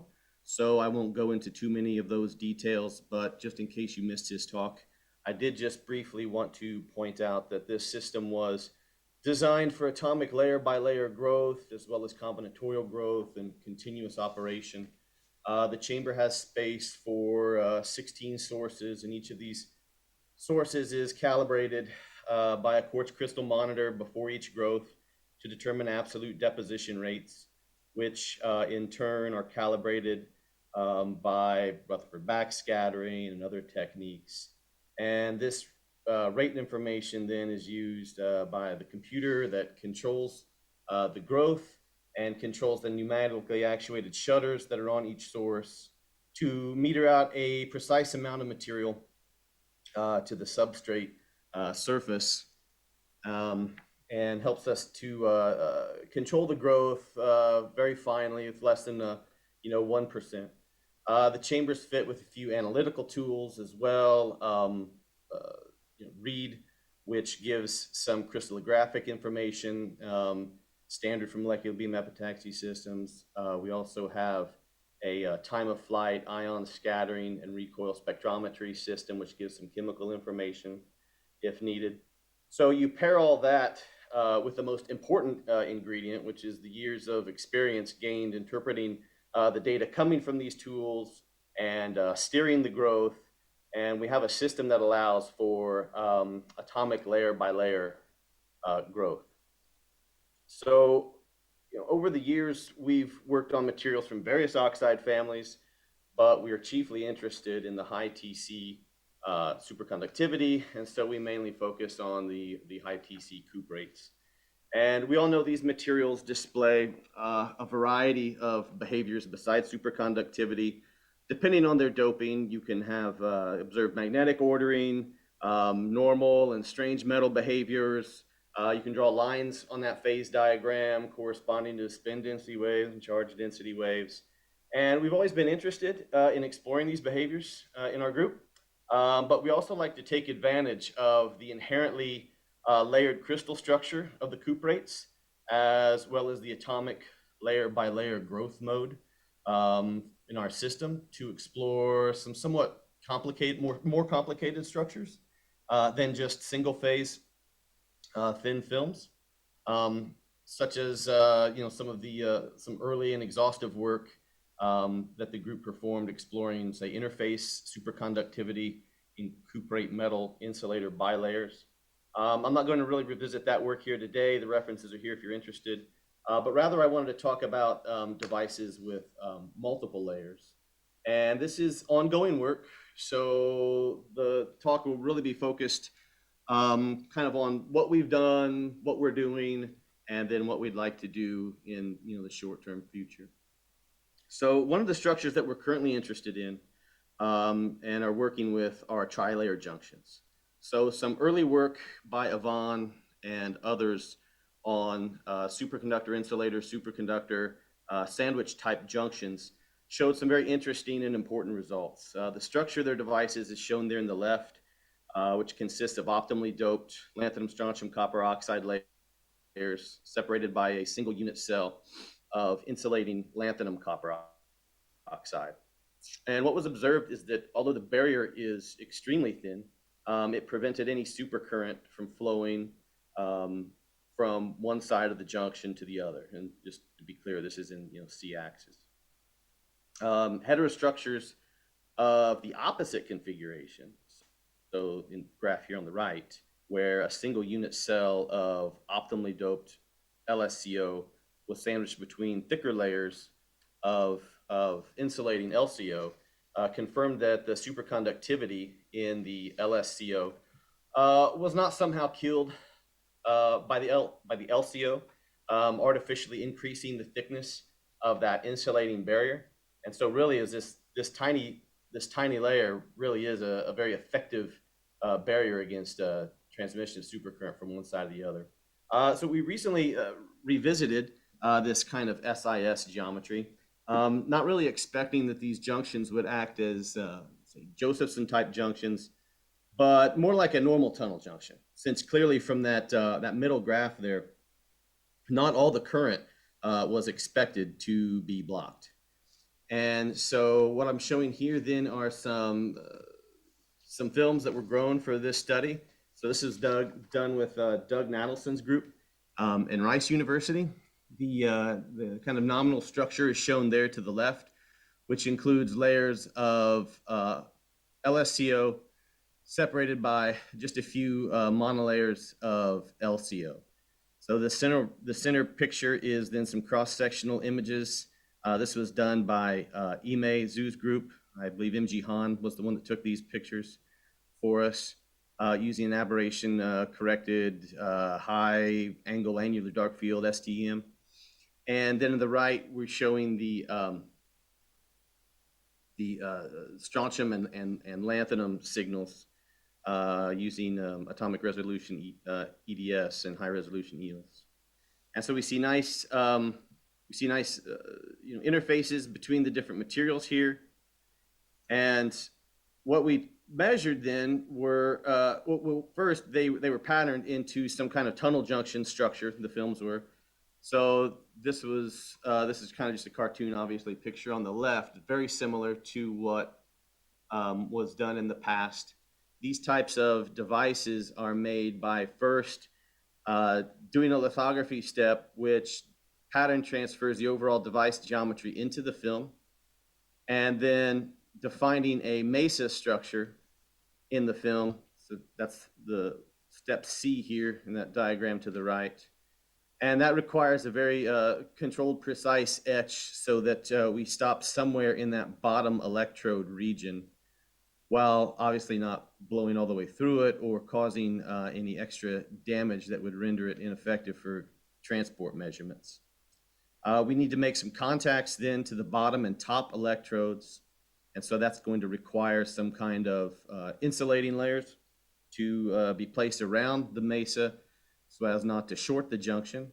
So that's done in D, and then the contacts are evaporated and lifted off there in step E. And Doug Natelson's group is really good at doing noise measurements, so that's one of the things that they were looking at. So the data I'm showing here on the left in panel A is for a film where the lanthanum, strontium, copper oxide layers had a doping of 0.15, close optimally doped. And that A panel shows a hall bar, which was fabricated at the same time as the tunnel junctions, showing that the film had good TC, good superconducting properties. The differential conductance measurements then of the trilayer is shown there in panel B as a function of temperature. And it's clear from there we have a conductance suppression near zero bias. And the important thing, though, is there's panel C, is that there's definitely no supercurrent over several orders of current and voltage range at the lowest temperatures, or any temperature really. So these junctions clearly don't have any kind of Josephson coupling from one side to the other, but they are useful for tunneling experiments. And the group at Rice looked at the specifically the noise measurements, noise level coming from these tunnel junctions, and that's shown then here, for example, in these right panels. So here, A, B, C, D, we see the noise spectra taken at different temperatures, and then the red dashed line is a plot of the expected noise level, assuming single electron tunneling. And we see it obviously high temperature in the normal state, a really good agreement between the data and what would be expected. But then as you approach TC and actually go below the critical temperature into the superconducting state, we're seeing some excess noise than what would be expected. And the conjecture was that that is actually coming from not just single electron tunneling, but also we have possible pairs tunneling across as well. Whoops, sorry about that. And that data then is shown here, where we've mapped out the fraction of paired electrons that are contributing to the noise spectra in these types of devices.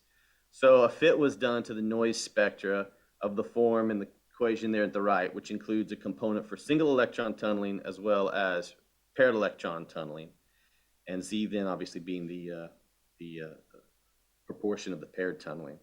And we can see that then in these color plots here at the left, the red dashed line is the BCS gap. And so we see some fraction of paired tunneling at temperatures above TC, and also at energies above the gap, where we would certainly expect to see just a Z of 0, right? So this was observed for several different dopings of the LCO from 0.1 to 0.15, and was very nice result, we felt, for the overdoped cuprate tunnel junctions here. We're looking forward now to trying to make, what can we do to instead of having a tunnel junction and looking at the normal, some non-coherent tunneling properties, how can we make these, get some Josephson coupling into these structures? How can we bake that in from the outset? So a lot of the work we've been doing lately has involved trying to create C-axis, SIS, Josephson junctions by some kind of barrier engineering. We typically are starting with lanthanum strontium copper oxide on a lanthanum strontium aluminate substrate, and doing what we can to this little barrier region to try to see if we can get some kind of Josephson junction behavior. The way that we're doing the fabrication scheme is a little bit different than what we did for the tunnel junctions. I can just show you real quick, move back quickly. So whenever you put two contacts at the top of your mesa, it starts to limit the dimensions that you can make your mesa. You got to accommodate, you need to have the real estate there to accommodate two electrodes, and so that kind of necessarily means you have to work with some larger junctions typically. Also, it starts to preclude some kind of more complex geometries like squids or junction arrays, makes it a little bit more difficult. So we've gone to a single contact geometry now and incorporating a superconducting top electrode instead of just normal metal. And the way that we're doing this is first we have to prepare for the top electrode.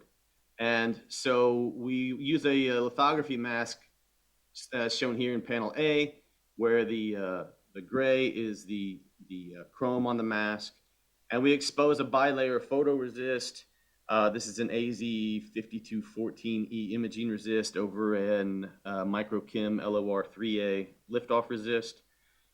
And we pattern it there as shown in B, and we do some ion milling down through the film structure into the substrate, and then follow that up with backfill basically that with an aluminum oxide using the same resist as before, so it's self-aligning, and we're left with then what you see there in E, which is kind of a cross-sectional view, and F, which is like a top view, basically just a region where we've milled out obviously the film, filled it in with aluminum oxide.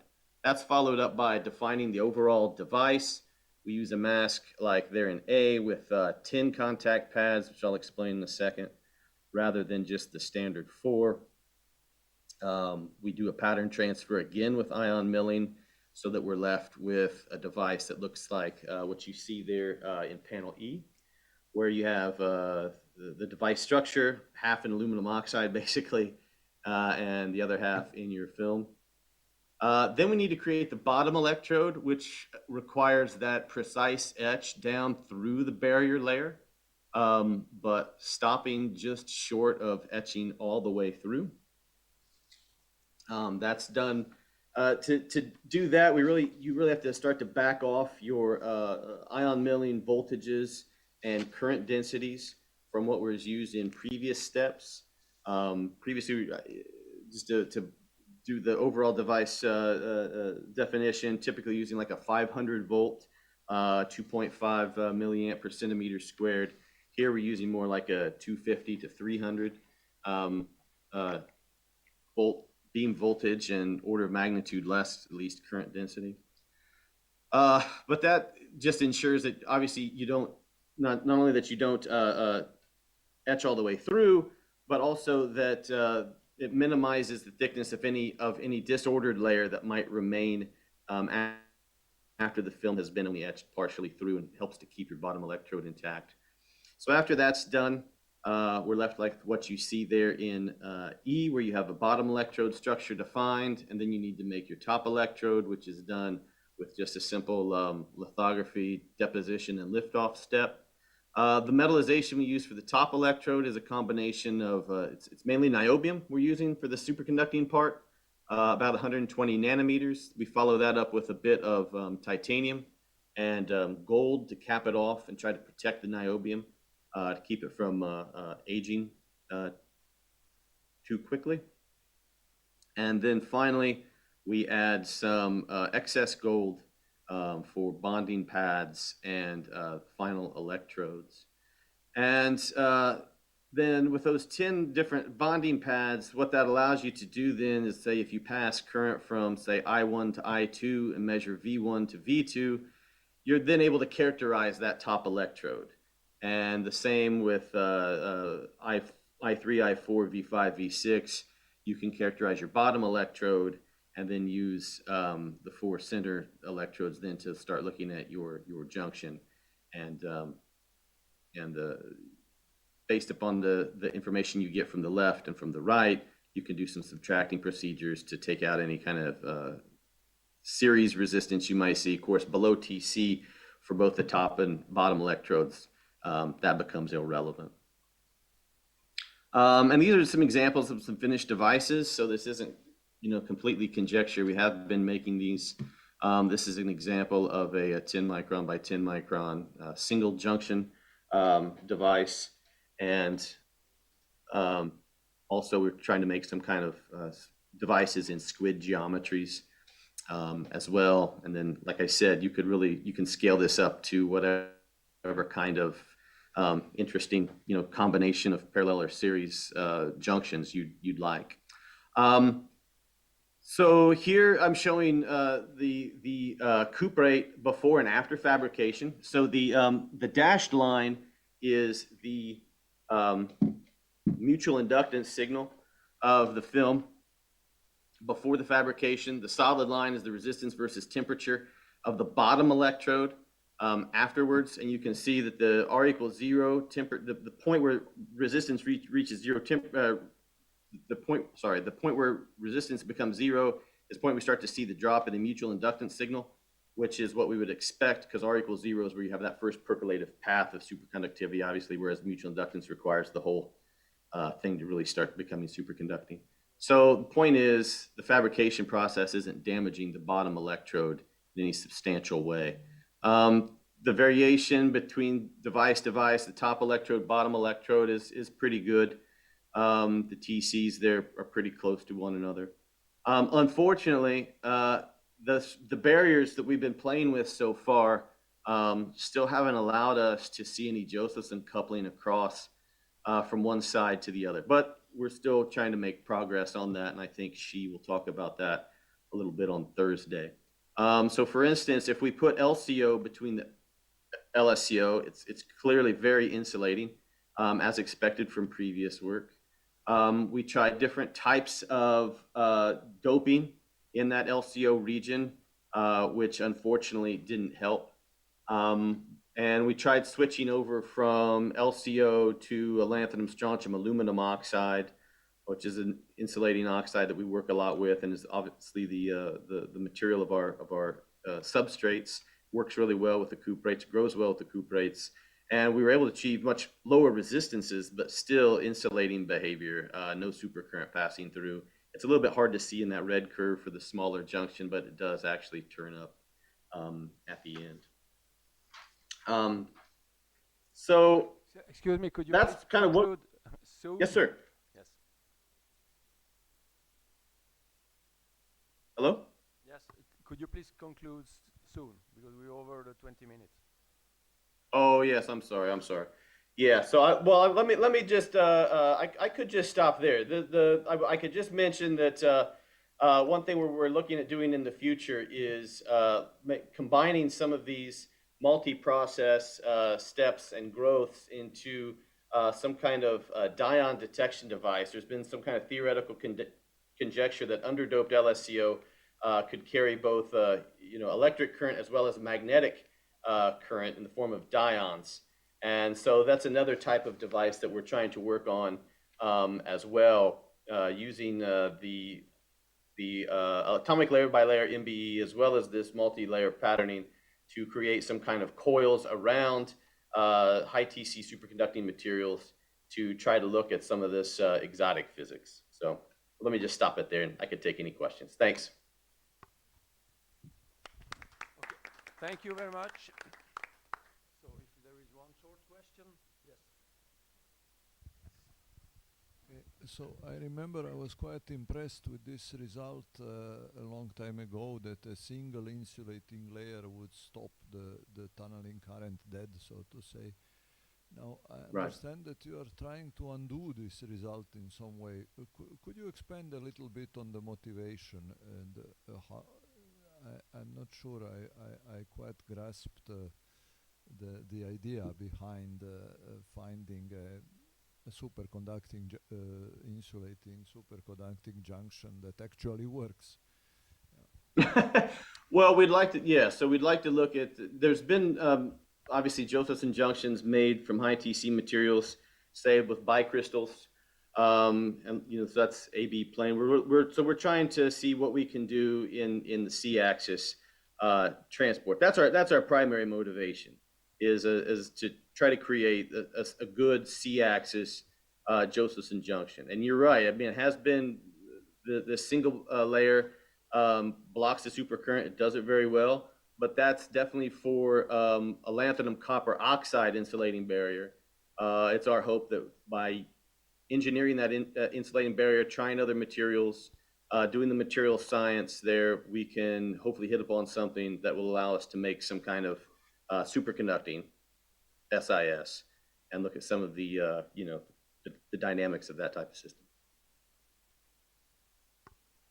Okay, thank you very much. Let's thank the speaker again. Thank you, everyone. I move to the last speaker. No. Yes, from the official program, but here I got one more. So I don't know. So should be Changjin Jin from China